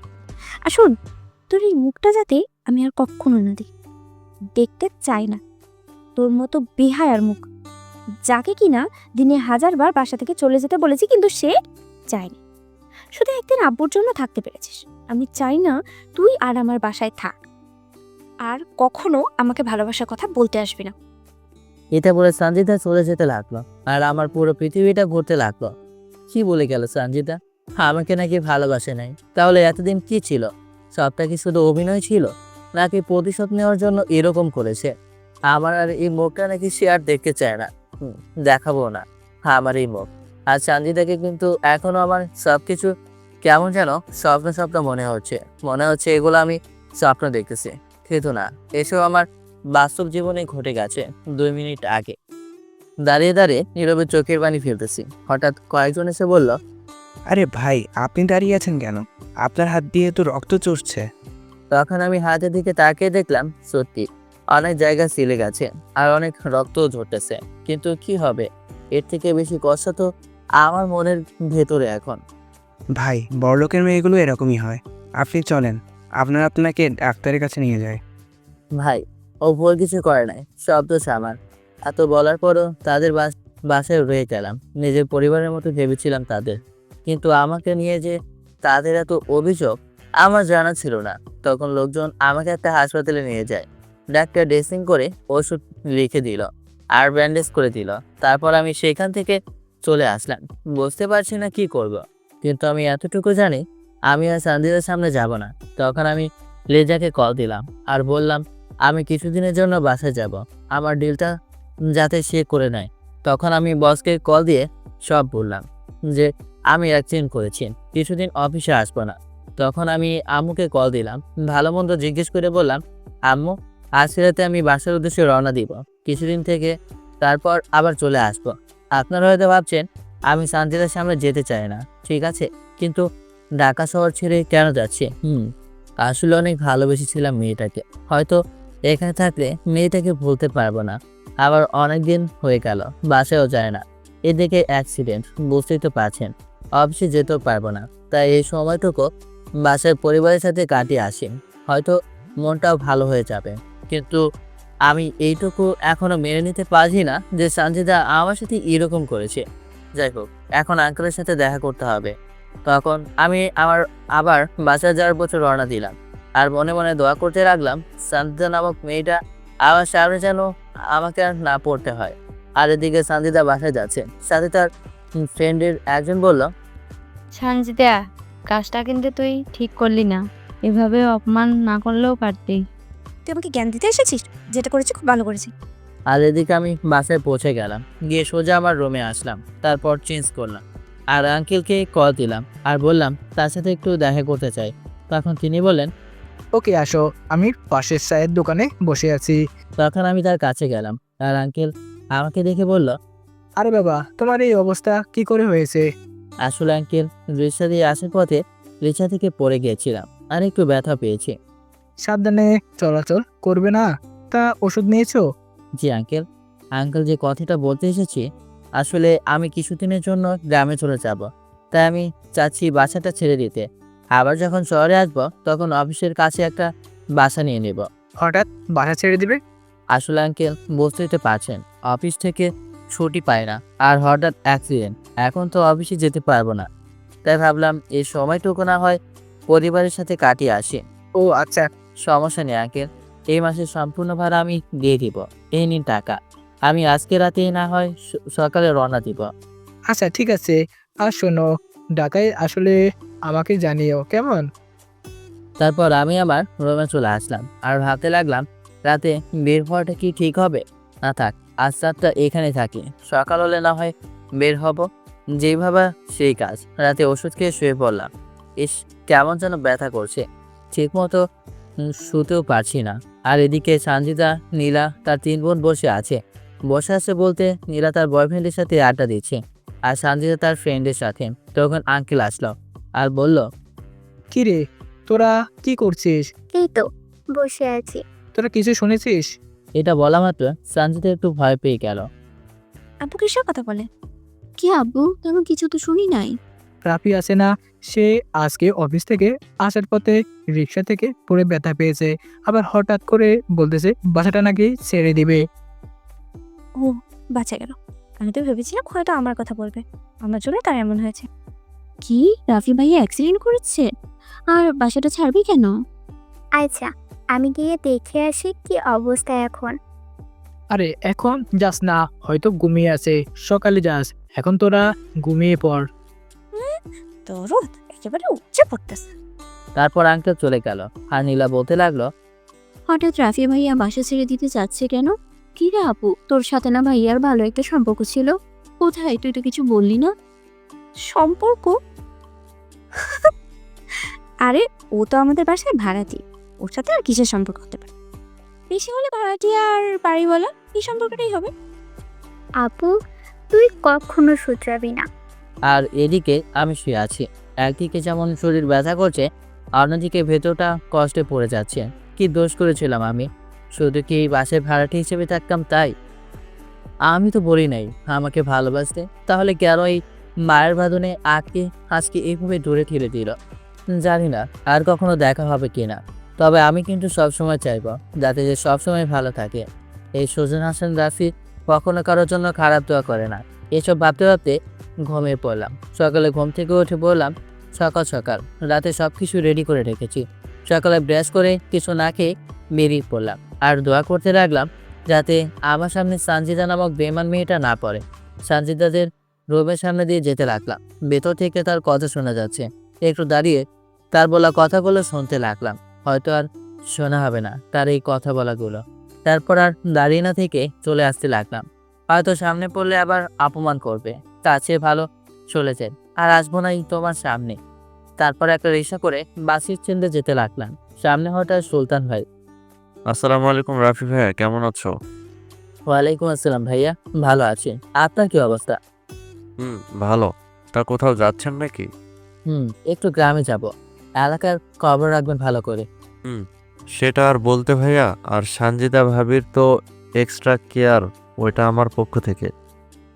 তখন আমি একটা মুচকি হাসি দিলাম। তখন সুলতান ভাই জিজ্ঞেস করলো আমি ব্যথা পেয়েছি কিভাবে। তখন আমি বললাম, ভাইয়া রিক্সা থেকে পড়ে গিয়েছিলাম। তারপর আরও কিছু কথা বলে চলে আসলাম বাস স্টেশনে। তারপর একটা বাসে উঠতাম আর বাসে উঠে পকেট থেকে ফোনটা বের করে সিমটা ভেঙে ফেললাম যাতে কেউ আমার সাথে যোগাযোগ করতে না পারে। আর নতুন একটা সিম ওপেন করলাম যেখানে শুধু লিজার নাম্বারে কল দিলাম। এরপর বাস চলতে লাগলো তার আপন গতিতে, আর আস্তে আস্তে চলে আসতে লাগলাম আবার চিরচেনা সেই গ্রামে, যেখানে জড়িয়ে আছে হাজারো স্মৃতি, যেটা চাইলে কখনো ভোলা সম্ভব না। এরপর বাস থেকে নেমে একটা রিক্সা নিয়ে সোজা বাসায় চলে আসলাম। বাসে এসে আম্মুকে ডাক দিলাম। আমার ডাক শুনে আম্মু বাইরে আসলো আর আমাকে দেখে কেঁদে দিল। জানি না সেটা কিসের কান্না, আনন্দের নাকি দুঃখে। তখন আম্মু বলল, কি রে, তোর হাতে পায়ে সব কি? তোর কি হয়েছে? আম্মু তেমন কিছু না, একটু রিক্সা থেকে পড়ে ব্যথা পেয়েছি। কিন্তু আম্মু বিশ্বাসই করতে চাচ্ছে না। মায়ের মতো বুঝতেই পারছেন, তবু অনেক কষ্টে বোঝালাম। যাই হোক, তারপর নিজের রুমে গেলাম। রুমটা সে আগের মতোই আছে, কত স্মৃতি এই রুমে। নিজের রুমে বসে কাপড় চেঞ্জ করতে লাগলাম। হঠাৎ ছোট বোন লাবণী এসে হাজির। কিরে ভাইয়া কখন আসলি? বাবা, কত বড় হয়ে গেছিস, তোকে তো বিদায় করতে হবে। ভাইয়া একটু। আচ্ছা, আর বলবো না, এইমাত্র আসলাম। তা কোথায় গিয়েছিলি? এই তো ভাইয়া চিনিকদের বাসায়, তা আমার জন্য কি নিয়ে আসলে? কিছু আনি নাই। ভাইয়া তোর শরীরে এসব কি হচ্ছে, ব্যান্ডেজ করা কেন? এতক্ষণে সে খেয়াল করলো আমার শরীরের দিকে, কারণ গায়ে তখন লুঙ্গি ছিল। আরে তেমন কিছু না, রিক্সা থেকে পড়ে একটু ব্যথা পেয়েছি। তুই কখনো সিরিয়াস হবি না, এখানে একটু ব্যথা, যদি তোর কিছু হয়ে যেত। আরে পাগলি বোন, আবার কাঁদিস না। আরে আমার কিছু হয় নাই, এ দেখ আমি ঠিক আছি। তখন লাবণী আবার সামনে আসলো আর বলল, দেখি কতটা ব্যথা পেয়েছিস। আরে এটা খুলিস না, ব্যথা পাবো। এই ডাক্তার খুললেই বুঝি বলতে পারতি। আয় এই ওষুধগুলো লাগিয়ে দিই। একটা কথা তো আপনাদের বলতে ভুলে গেছি, আর সেটা হচ্ছে লাবণী কিন্তু ডাক্তারি পড়তেছে। যাই হোক, একটু পর আব্বু বাসে আসলো আর সেই একই প্রশ্ন, কীভাবে ব্যথা পেয়েছি, তাকেও বোঝাতে হলো। তারপর সবাই একসাথে খেতে বসলাম। আজ খুব আনন্দ লাগছে, কতদিন পর নিজের পরিবারের সাথে বসেছি। আর অন্যদিকে সকালে রিয়া নীলা ঘুম থেকে উঠে সোজা আমার রুমের সামনে আসলো, কিন্তু সেখানে এসে তারা অবাক হলো। আর সেটা হচ্ছে আমার রুমের সামনে তালা ঝুলছে, আর তারা বুঝতে পারছে না তালা কেন চলছে, আর আমি কোথায় গেলাম এত সকালে। তখন নীলা ফোন বের করলো আর আমার নাম্বারে কল দিল, কিন্তু তখন তারা আরও বেশ অবাক হলো। আর সেটা হচ্ছে আমার ফোন বন্ধ দেখাচ্ছে, কিন্তু নীলা ভালো করে জানে আমার ফোন কখনো বন্ধ থাকে না। তাহলে কি রাফি ভাইয়া সত্যি চলে গেল? আমারও তো মনে হচ্ছে, কিন্তু আমার খুব খারাপ লাগতেছে। জানিস, লোকটা অ্যাক্সিডেন্ট করেছে, কেমন ব্যথা পেয়েছি সেটাও দেখতে পারলাম না। একা একা কোথায় গেল সেটাও জানতে পারছি না, ফোনটা বন্ধ করে রেখেছে। তখন তারা রুমে চলে আসলো আর আঙ্কেলকে বলতে লাগলো, আব্বু, রাফি ভাইয়া হয়তো চলে গেছে, তার রুমে তালা মারা দেখলাম, আর ফোনটাও বন্ধ। এত সকালে চলে গেল, এখন যেন শরীরের কি অবস্থা, অনেক ব্যথা পেয়েছিল ছেলেটা। আর এদিকে সানজিদা এসব শুনে তো নিজের রুমে গিয়ে দরজা বন্ধ করে সেই লেভেলে ডান্স করতেছে। আজ তার মিশন সাকসেস হয়েছে, সে রাফিকে বাসা থেকে তাড়াতে পেরেছে। আর সে ভীষণ খুশি, তাই সে খুশি মনে কলেজে যেতে লাগলো। কলেজে গিয়ে তার বান্ধবীদের সাথে বসে আড্ডা দিতে লাগলো। হঠাৎ তার এক বান্ধবী বলল, আচ্ছা সঞ্জিদা, ওই ছেলেটার কি খবর? কোন ছেলের? গতকাল যাকে অপমান করলি, আবার তোকে বাসাতে গিয়ে বেটা পেয়েছে। সেটা আমি কি করে বলবো? ওর খবর কি শুনেছি আমাদের বাসা থেকে চলে গেছে? তবে তুই কাজটা কিন্তু ভালো করিস নি। ছেলেটা যদি সেদিন তোকে না না বাঁচাতো, তাহলে আজ তুই এখানে থাকতি না, হয়তো হাসপাতালের বেডে, নয়তো মাটির নিচে। মানে কি? কেন, তুই মনে হয় কিছুই জানিস না, এমন ভাব নিচ্ছিস। সত্যি আমি বুঝতে পারছি না, একটু বলতো সেদিন ঠিক কি হয়েছিল? আচ্ছা চল আমার সাথে। ওই দিন যেখানে ঘটনাটা ঘটেছিল সেখানে একটা দোকান আছে, আর সেটাতে সিসি ক্যামেরায় আছে, সেটাতে হয়তো ভিডিও হয়েছে, আর গিয়ে দেখে আসি। তখন তারা সানজিদার সাথে যেতে লাগলো, কারণ সানজিদা সেদিন কিছুই বুঝতে পারে নাই। আর বুঝবে কি করে, কানে তো ছিল হেডফোন। তখন দোকানে গেল, আর দোকানিকে অনেক রিকোয়েস্ট করার পর ভিডিও দেখতে দিল। সেখান থেকে স্পষ্ট দেখা যাচ্ছে সানজিদা কানে হেডফোন দিয়ে রাস্তার মাঝ দিয়ে হেঁটে যাচ্ছে, আর পেছন থেকে আসছে বড় একটা ট্রাক। আর সেটা দেখে রাফি দৌড়ে সানজিদাকে ধাক্কা দিয়ে রাস্তার সাইডে নিয়ে পড়লো, আর রাফি ব্যথা পেল। আর পরেরগুলো তো সানজিদার মনে আছে। পরে সানজিদা সেখান থেকে বাসা চলে আসলো আর ভাবতে লাগলো, আমি এত বড় ভুল করেছি আর অন্যায় করেছি, যে আমাকে নতুন করে বাঁচিয়েছে তাকে আমি কি করলাম? এটা আমি এসব ভাবতেছে আর নিজে একা একা কান্না করতেছে সানজিদা। আর এদিকে আমি খাবার খেয়ে সবার সাথে একটু গল্প করলাম। তখন আম্মু বলল, আচ্ছা তুই গিয়ে রেস্ট নে, এমনিতেই এমন অসুস্থ, তার উপর আবার ঢাকা থেকে আসলি। তখন আমি আমার রুমে আসলাম আর শুয়ে পড়লাম। বিকেলে না হয় একটু হাঁটতে বের হবো, শুয়ে আছি। হঠাৎ মনে পড়লো সানজিদা সেই কথাগুলো। সত্যি কি সানজিদা আমাকে ভালোবাসেনি? তাহলে ওই কথাগুলো কি ছিল? একসাথে ঘুরতে গিয়েছি, সেদিন তো একটা থাক। আপনারা তো জানেনই, এসবই কি শুধু প্রতিশোধ নেওয়ার জন্যই করেছে? সে বললেই পারতো সে আমাকে সহ্য করতে পারে না, তাহলে তো আমি চলে আসতাম। কি দরকার ছিল আমার মনটা নিয়ে খেলা করার? এই প্রথম কোনো একটা মেয়েকে ভালোবেসেছিলাম, আর সে আমাকে এইভাবে ধোঁকা দিল। সে নাকি কখনোই আমাকে ভালোই বাসেনি। কি অদ্ভুত এই পৃথিবী, আর কি অদ্ভুতই তাদের চিন্তা ভাবনা।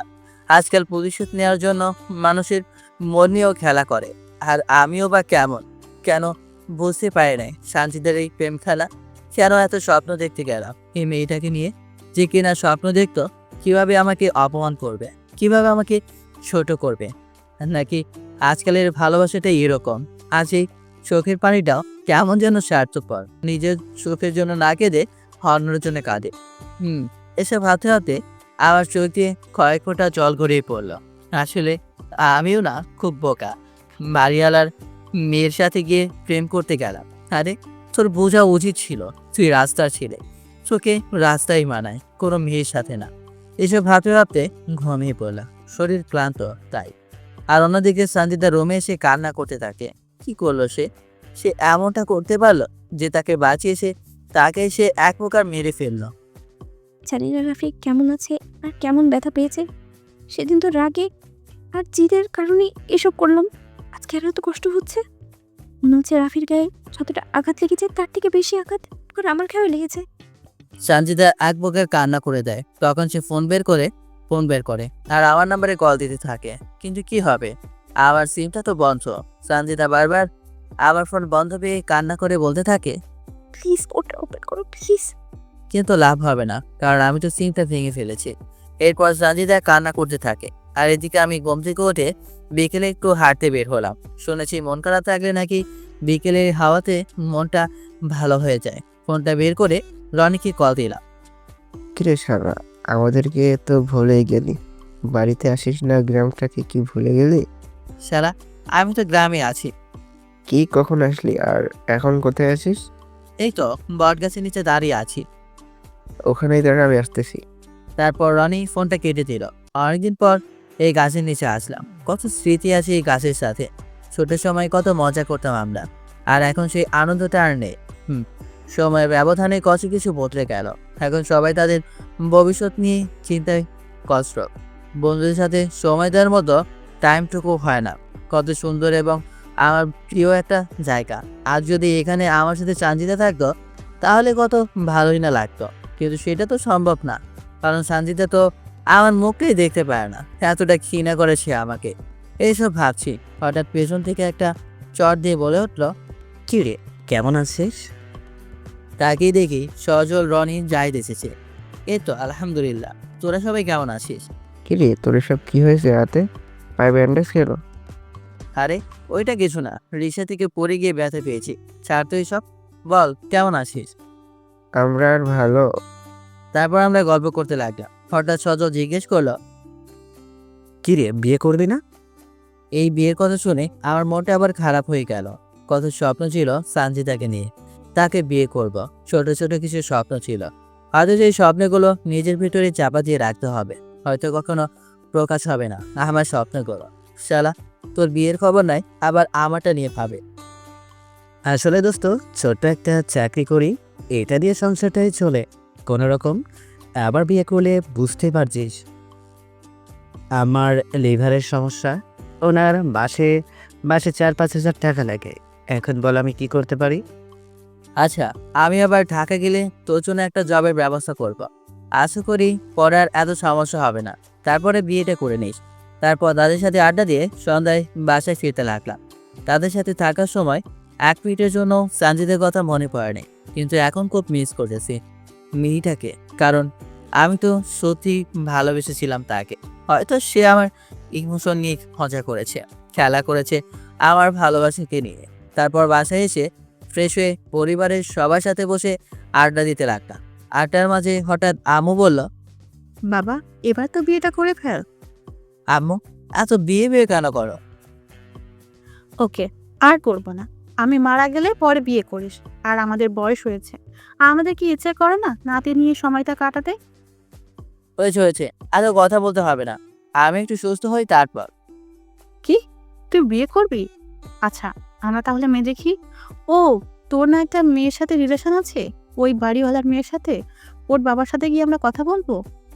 ওর কথা বলতেই আমার মনটা খারাপ হয়ে গেল। কত স্বপ্ন ছিল আমার, আর আজ সেই স্বপ্নগুলোকে মাটি চাপা দিয়ে অন্য কাউকে বিয়ে করার সিদ্ধান্ত নিতে হচ্ছে।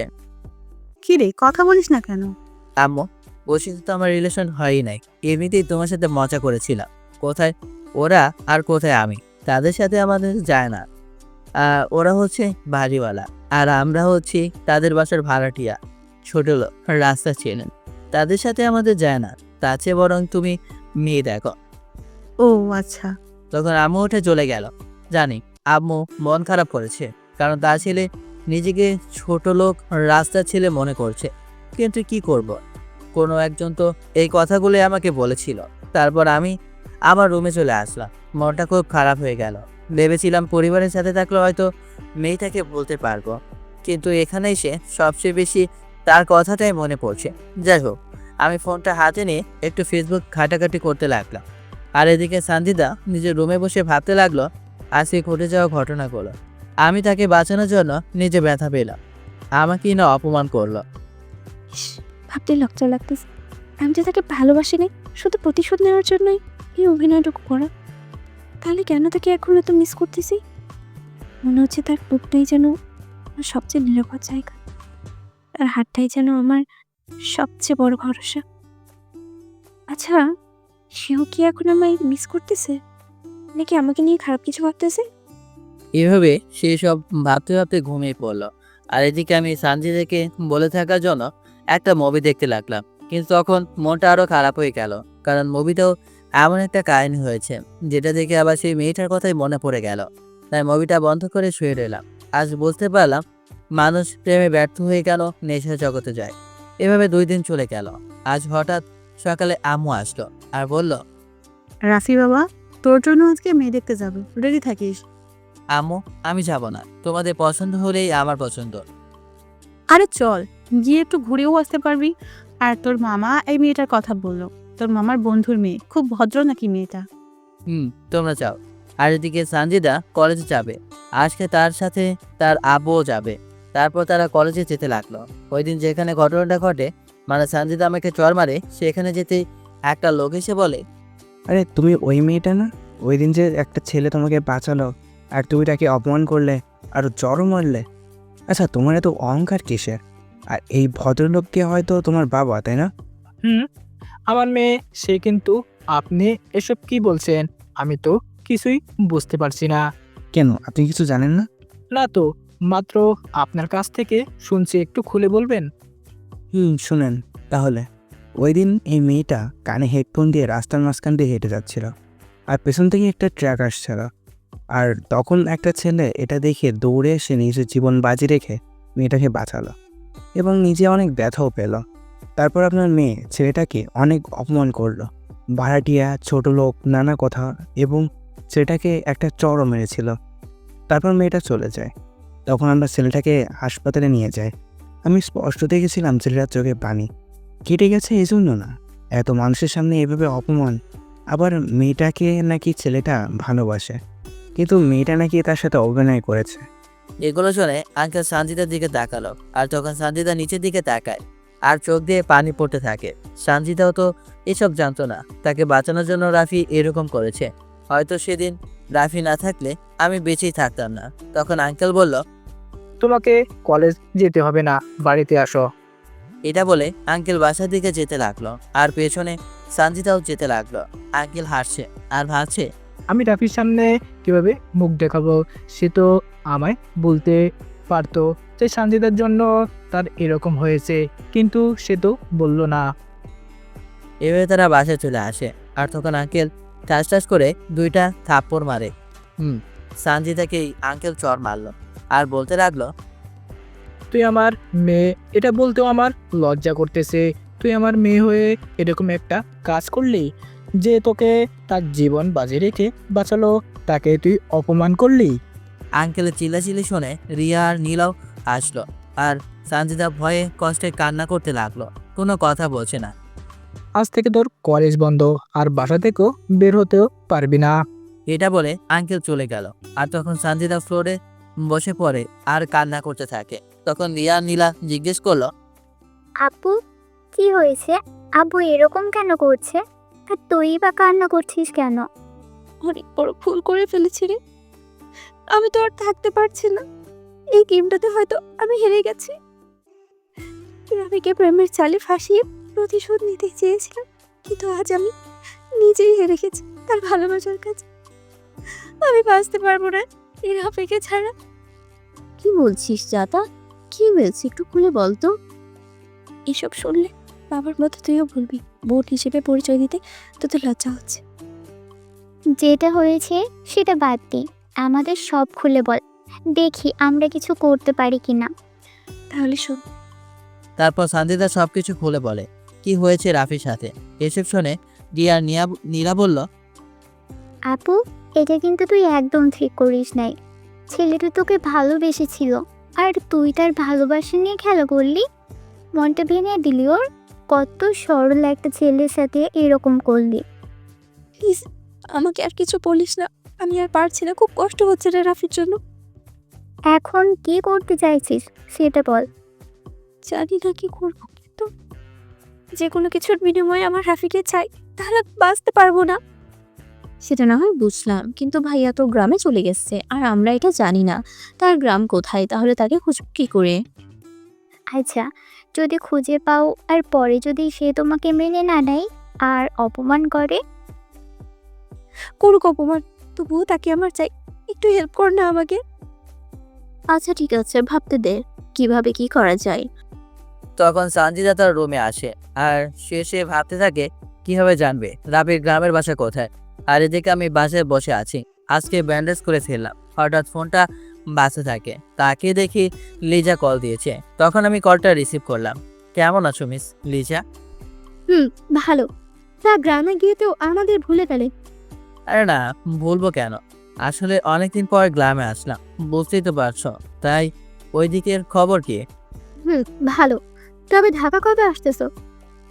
আর ঢাকা, বাসা থেকে বিয়ের জন্য চাপ দিচ্ছে, বুঝতে পারছি না কি করব। আজকে নাকি মেয়ে দেখতে যাবে, কি করব বুঝতেই পারছি না। বিয়েটা করে নাও। আরে ধুর, মজা করো না। তারপর ওর সাথে গল্প করতে লাগলাম। একটু পর বাসা থেকে রেডি হয়ে সবাই মেয়ে দেখতে গেল, আর আমি বসে বসে নোটবুকে লিখতে লাগলাম। আর এদিকে সানজিদা আর তার দুই বোন মিলে ভাবতে লাগলো কিভাবে কি করা যায়। হঠাৎ রিয়া বলে উঠল, পেয়ে গেছি। তোমাদেরই মনে আছে আব্বু যেদিন রাফি ভাইয়ের সাথে পরিচয় করিয়ে দিয়েছিল আর কি বলেছিল? কি বলেছিল? আমি তো এসব ভালো করে শুনি নাই। বলেছিল আব্বুর গ্রামের ছেলে রাফি ভাইয়া। তাই নাকি? কিন্তু আমি তো জানি না আব্বুর বা আমাদের গ্রামের বাসা কোথায়, কখনো তো যাওয়া হয় নাই। সেটা আব্বুর কাছ থেকে জানতে হবে। তখন তারা আঙ্কেলের কাছে যায়, তাদের বাবার কাছে। আচ্ছা আব্বু, আমাদের দাদুর বাসা কোথায় সেটা তো জানি না। আমার গ্রামের বাসায় তো তোমাদের কখনো নিয়ে যাওয়া হয় নাই। গাজীপুর, শ্রীপুরে আমাদের গ্রামের বাসা। ও আচ্ছা, তাহলে রাফি ভাইয়ের বাসাও তো সেখানে। কিন্তু কেন? সেটা পরে দেখতে পাবে, এখন আমার কাজ আছে, আমি যাই। তখন রিয়া সানজিদার রুমে আসে আর বলে, আপু, খোঁজ পেয়ে গেছি, রাফি ভাইয়ার বাসা গাজীপুরে শ্রীপুরে। আমাকে সেখানে যেতে হবে আর তাকে খুঁজে বের করতে হবে। সেটা তোমার ইচ্ছে, তুমি কি করবে? আমি যে তাকে সত্যি ভালোবেসে ফেলেছি, তাকে আমার চাই, যেভাবেই হোক। আর এদিকে সবাই মেয়ে দেখতে গেছে, আর আমি মনে মনে দোয়া করতে লাগলাম যাতে মেয়ে তাদের কোনোভাবেই পছন্দ না হয়। কারণ এখন বিয়ে করার কোনো ইচ্ছে আমার নেই। ছোট বোনও গেছে, বাসায় এখন শুধু আমি একা। এভাবে বিকেল হয়ে আসলো আর সবাই বাসায় ফিরে আসলো। ছোট বোন এসে বলল, ভাইয়া ভাবিকে তো আমাদের খুব পছন্দ হয়েছে, দুদিন পর তারা আসবে আমাদের বাসায়। আল্লাহ, এটা কি বলে? আমার তো তাহলে কবুল হয় নাই। যাই হোক, এভাবে দিনটা কেটে গেল। রাতে খাওয়া দাওয়া করে শুয়ে পড়লাম। এভাবে 2 দিন কেটে গেল। আজকে মেয়েদের বাসা থেকে নাকি আমাকে দেখতে আসবে। ইচ্ছা না থাকা সত্ত্বেও বাসায় থাকতে হচ্ছে। কি করব? আমার তো হাত পা বাঁধা। আম্মু কি বলল সেটা তো আপনাদের মনে আছে। তারা সবকিছু দেখে বলল তাদেরও পছন্দ হয়েছে, এখন শুধু বিয়েটা হলেই হয়। লঠেলা, এখন আবার আমাকে বিয়ে করতে হবে।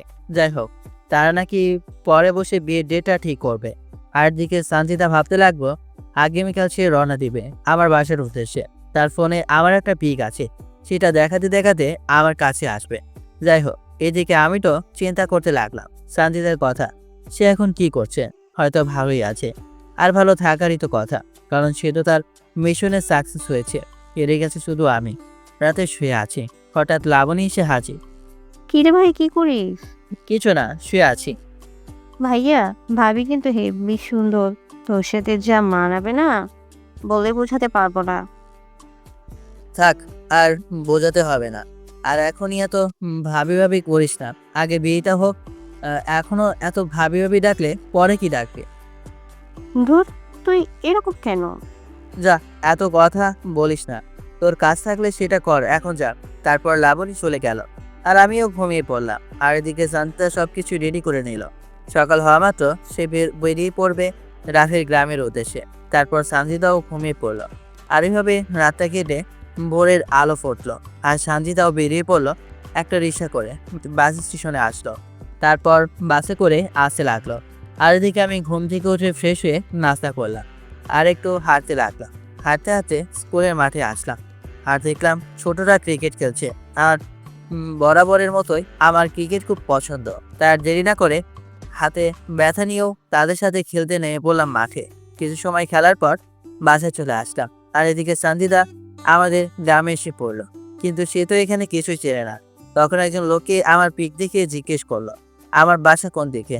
তখন লোকটি বলল, এখান থেকে কিছুটা সামনে যাবেন, গিয়ে একটা মসজিদ দেখবেন, আর ওখানে গেলে যে কাউকে দেখালে ওদের বাসায় নিয়ে যাবে। তখন সঞ্জিতা আবার হাঁটতে লাগে। গ্রামের আঁকাবাঁকা পথ সঞ্জিতার হাঁটতে ভালোই লাগছে। এই প্রথম সঞ্জিতা গ্রামে এসেছে, মাঠে কৃষক কাজ করছে, আর সঞ্জিতা সেগুলো দেখছে আর হাঁটছে। কিন্তু সে আর মসজিদ খুঁজে পাচ্ছে না। আর ওই রাস্তা দিয়েই আমার বন্ধু সজল বাজারে যাচ্ছিল। তাকে দেখে সঞ্জিতা জিজ্ঞেস করলো, আচ্ছা ভাইয়া, এই ছেলেটার বাসা কোন দিকে বলতে পারেন? সজল আমার পিকটা দেখলো আর বলল, বলতে পারি, কিন্তু তাকে কেন খুঁজছেন সেটা বলবেন? আসলে সে আমার ফ্রেন্ড, ঢাকায় থাকি। কোনো একটা বিষয় নিয়ে আমার ঝগড়া হয়ে পরে সে গ্রামে চলে আসে আর নাম্বারটাও চেঞ্জ করে নেয়। ও আচ্ছা, তাহলে আপনি আমার সাথে চলেন, আমি নিয়ে যাচ্ছি ওদের বাসায়। ধন্যবাদ ভাইয়া। আমি আর রাফি একসাথে লেখাপড়া করছি, আর আপনি কি জানেন তার আর একটা নাম আছে, আর সেটা হচ্ছে সুজন। জানি, ও যে লেখালেখি করে সেটা তো দেখেছি। এভাবে কথা বলতে বলতে সজল সঞ্জিতাকে আমাদের বাসায় নিয়ে আসলো। আর এদিকে আমি দুপুরে খাবার খেয়ে ঘুমিয়ে পড়লাম। অনেকদিন পর ক্রিকেট খেললাম, শরীরটা ক্লান্ত লাগছে। আর ওইদিকে সঞ্জিতাকে আমাদের বাসায় নিয়ে এসে সজল আম্মুকে ডাকতে লাগে। চাচি, ও চাচি, দেখো কাকে নিয়ে আসছি। কি রে সজল, কাকে নিয়ে আসলি? এ মা, এটা দেখে একটা মেয়ে, বিয়ে করলি নাকি? আরে না চাচি, মেয়েটা আপনার পোলারে খুঁজতেছে, তাই নিয়ে আসলাম। আমার পোলারে খুঁজে কে তুমি মা? আসসালামু আলাইকুম আন্টি। আসলে আমি রাফির ফ্রেন্ড, ঢাকা আমার বাসা। ও আচ্ছা, ভিতরে আসো। কিন্তু রাফি তো আমাকে বললো না যে ঢাকা থেকে তার বন্ধু আসবে। আন্টি, আসলে এটা সে নিজেও জানে না। আমাদের মাঝে একটু ঝামেলা হয়েছিল, আর তারপর থেকে নাম্বারটা চেঞ্জ করে ফেলেছে। তাই দেখতে আসলাম তার কিছু হয়েছে কিনা। কোথায় সে? সে তো ঘুমিয়ে আছে। আচ্ছা, আমি ডেকে দিচ্ছি। না না, থাক আন্টি, আমি দেখতেছি। ওর রুমটা কোন দিকে? ওই যে ওইটা। তুমি গিয়ে ফ্রেশ হও, আমি তোমার জন্য খাবারের ব্যবস্থা করতেছি। আর এদিকে সঞ্জিতা আমার রুমে আসলো আর দেখলো আমি শুয়ে আছি। তখন সে আমার কাছে আসলো আর পাশে বসলো। সঞ্জিতা আমার ঘুমন্ত সেই মুখটা দেখতে লাগলো, কত নিষ্পাপ লাগছে ছেলেটাকে। তখন সে মনের অজান্তেই আমার কপালে একটা ইয়ে বসিয়ে দেয়। ইয়ে না, মানে বুঝতেই তো পারছেন, আমার আবার এসব বলতে লজ্জা লাগে। আর এদিকে আমার বুকে হঠাৎ ভালো কিছু অনুভব করলাম, মনে হচ্ছে আমার উপর কেউ শুয়ে আছে। তখন হঠাৎ করে আমার ঘুমটা ভেঙে যায়, আর ঘুম ভাঙার পর দেখতে পেলাম আমার উপর কোনো একটা মেয়ে শুয়ে আছে। এটা দেখে তো আমি বুদবুদ বলে চিৎকার দিয়ে উঠলাম। আমার চিৎকার শুনে সঞ্জিতা আমার বুক থেকে মাথা ওঠে। আসলে সঞ্জিতা অনেকটা টায়ার্ড ছিল। তখন সে আমার বুকে এসে ঘুমিয়ে যায়, আর আমার চিৎকার শুনে ঘুম ভেঙে যায়। আমি বুদবুদ করে চিৎকার করছি দেখে সে আমার মুখ চেপে ধরে আর বলে, আরে চিৎকার করো না, আমি সঞ্জিতা। আমি ওকে দেখে তো অবাক, সে এখানে কি করে? আপনি এখানে কেন? তোমার কাছে এসেছি আসলে সেদিনের জন্য সরি বলতে এসেছি, আর সারা জীবনের জন্য তোমার হতে এসেছি। দেখেন, মজা করার সময় বা জায়গা এটা না। আমি মজা করছি না, আমি একদম সিরিয়াস। কিন্তু আমি তো সিরিয়াস না। আর ওই দিনের জন্য সরি কেন বলছেন? সরি তো আমি বলবো, ওই দিন আপনাকে ধাক্কা না দিলে হয়তো আপনি পড়ে যেতেন না, আর ব্যথাও পেতেন না। আর আমার মতো ছোট লোক রাস্তা ছেলের কাছে কেন আসছেন? এটা কিন্তু ঠিক করলেন না। প্লিজ রাফি, আমাকে আর লজ্জা দিও না প্লিজ, আমি আর পারছি না, আমাকে ক্ষমা করে দাও। আরে কি বলছেন কি আপনি? আপনি কেন সরি বলছেন? সরি তো আমি বলবো, কারণ আপনি না চাওয়া সত্ত্বেও আমি আপনাদের বাসায় ভাড়া থেকেছি। প্লিজ রাফি, এসব বলো না। আমি ভুল করেছি, তোমার ভালোবাসা নিয়ে খেলা করেছি, আর এখন সত্যি আমি তোকে খুব ভালোবাসি। ভালোবাসা? আপনি চলে যেতে পারেন, কারণ আমার বিয়ে ঠিক হয়েছে, আর চাইলে বিয়েটা খেয়ে যেতে পারেন। কি? তোমার বিয়ে ঠিক হয়েছে? আমি বিশ্বাস করি না, তুমি এমনটা করতেই পারো না। আমি তোমাকে সত্যি খুব ভালোবাসি, প্লিজ রাফি। দেখেন, আমিও আপনাকে খুব ভালোবেসেছিলাম, নিজের থেকে খুব বেশি, কিন্তু তার বদলে আপনার কাছ থেকে কি পেয়েছিলাম? এক বুক কষ্ট আর অপমান। আর চাই না কারো ভালোবাসা। আপনি ভালো, ভদ্র এবং বড়লোকের মেয়ে, ভালো একটা ছেলে দেখে বিয়ে করতে পারেন। আর আমি ছোট লোক, রাস্তা ছেড়ে, আমার সাথে আপনার যায় না। এর ভেতরে আম্মু এসে হাজির। এই যে মা, আসো। আর ওই হারামজাদা, তুই আগে বলিস নাই কেন তোর ঢাকা থেকে বন্ধু আসবে? সেটা আমি জানলে তো। আন্টি আমি খাবো না, চলে যাবো এখন। সে কি, এত দূর থেকে এলে আর এখনই চলে যাবে? এটা তো হবে না। না আন্টি, যার জন্য এসেছি সেই চলে যেতে বলেছে, তাহলে এখানে থেকে কি লাভ? আচ্ছা, তুমি আগে আসো, খাবার খাও, তারপর দেখা যাবে। ওই হারামজাদা, তুই এদিকে আয়। তখন আমি আম্মুর কাছে গেলাম, তখন আম্মু বলল, এই যে এগুলো নিয়ে আয়। মেয়েটা এত দূর থেকে এলো, এখন যদি চলে যায় অনেক রাত হয়ে যেতে পারে, আর একা একটা মেয়ে এত রাতে যাওয়া ঠিক হবে না। আচ্ছা ঠিক আছে। তখন আমি বাজারে গেলাম, আর এদিকে আম্মু সানজিদাকে খাবার দিল। সানজিদা খাচ্ছে, আর আম্মুকে জিজ্ঞেস করলো, আচ্ছা আন্টি, রাফিকে কোথায় বিয়ে দিচ্ছেন? ও ও কি তোমাকে সেটাও বলে নাই? না আন্টি, তাই জিজ্ঞেস করলাম। দেখছো কেমন বান্দর পোলা, নিজের বন্ধুদেরও বললো না, তার মামার বন্ধুর মেয়ের সাথে। আর বিয়ের দিন কিন্তু তোমাকে অবশ্যই আসতে হবে। জি আন্টি। তারপর সানজিদা খাওয়া দাওয়া করলো, আর তারপর সে চলে যেতে চাইলো, কারণ তার এখানে থেকে কী লাভ? যার জন্য আসলো সে তো অমিকাকে বিয়ে করে সুখী হতে চায়। আর এদিকে সন্দেহ হয়ে গেল। তখন আমি তাকে বললাম, এই যে মিস সানজিদা, এখন এখান থেকে যাওয়া যাবে না। আমাদের পরিবারের একটা সম্মান আছে আর নিয়ম আছে। কোনো মেহমান আমাদের বাসা থেকে সন্ধ্যায় বের হতে পারে না। তাই আজকে রাতে আপনাকে এখানেই থাকতে হবে, আর সকাল হলে আপনি যেখানে ইচ্ছে চলে যেতে পারেন। তখন আর কি সানজিদা যেতে পারো না, তাকে থাকতে দেওয়া হলো লাবণীর সাথে। রাতে সবাই খাওয়া দাওয়া শেষ করলাম, আর সানজিদা লাবণীর সাথে যাওয়ার আগে আমার রুমে আসলো। তখন আমি তাকে বললাম, আরে এত রাতে আমার রুমে? রাফি তুমি বিয়েটা করো না প্লিজ, আমি তোকে ভালোবাসি। সেটা এই মুহূর্তে সম্ভব না মিস, কারণ আম্মু কথা দিয়ে ফেলেছে। আর তাছাড়া যখন আমি আপনাকে পাগলের মতো ভালোবেসেছিলাম, কোথায় তখন? তখন তো আমার ভালোবাসার মূল্য দেন নাই। প্লিজ রাফি। আপনার রুমে যান প্লিজ, এখানে থাকলে সমস্যা হবে, আর আমি চাই না কোনো ঝামেলা হোক। তারপর অনেক কষ্ট করে তাকে আবার রুম থেকে পাঠালাম, আর সঞ্জিতা লাবণীর সাথে শুয়ে গেল। লাবণী তো একের পর এক কথা বলেই যাচ্ছে, কিন্তু সে কোনো উত্তর না দিয়ে কিছু একটা ভাবছে। আর এদিকে আমার চোখ দিয়েও দুপোটা চোখের পানি পড়ল, কারণ আমিও তাকে ভালোবাসি। হঠাৎ ফোনটা বাজতে লাগলো, হাতে নিয়ে দেখলাম আননোন নাম্বার, চিনি না।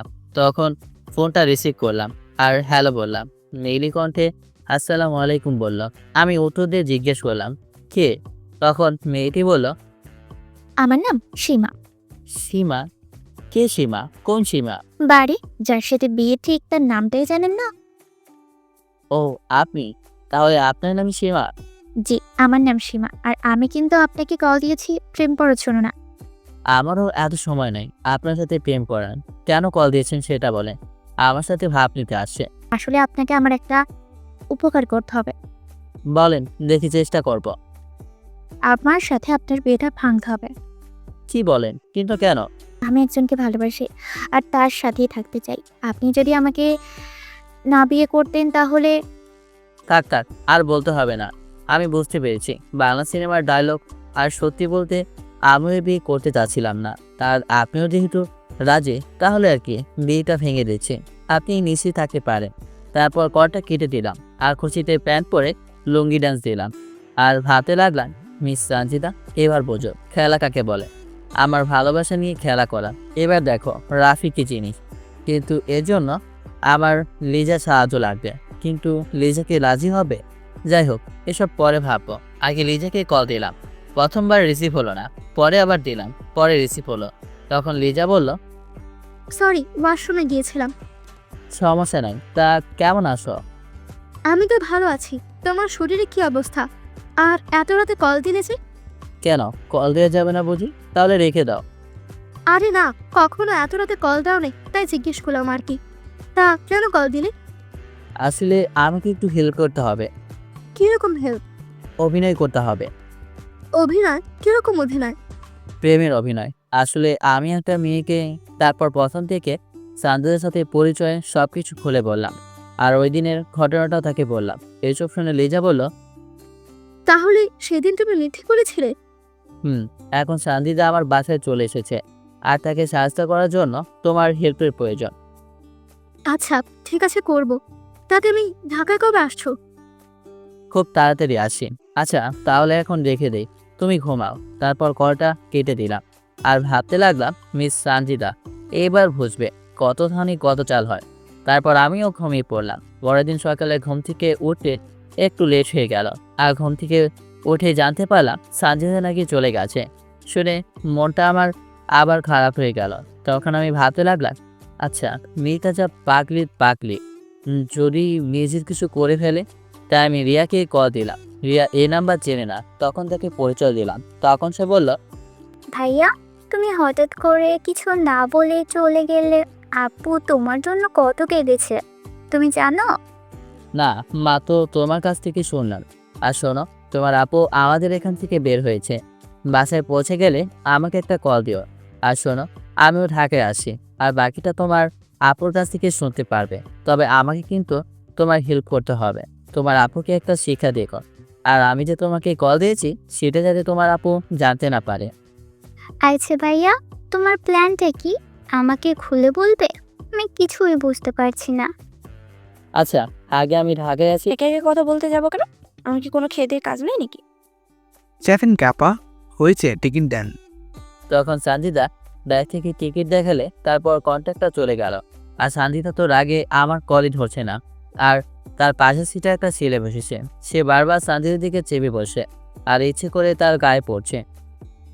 এত সময় সানজিদা কিছু বলেনি, কিন্তু এখন তার রাগের কন্ট্রোল হারিয়ে ফেলেছে। আর তখনই ঠাস ঠাস করে দুইটা শব্দ হলো। সারা বাসের মানুষ চোখ হয়ে গেল। সানজিদা ওই ছেলেকে শার্টের কলা ধরে দুইটা মারলো, ঠিক কানে নিয়েছে।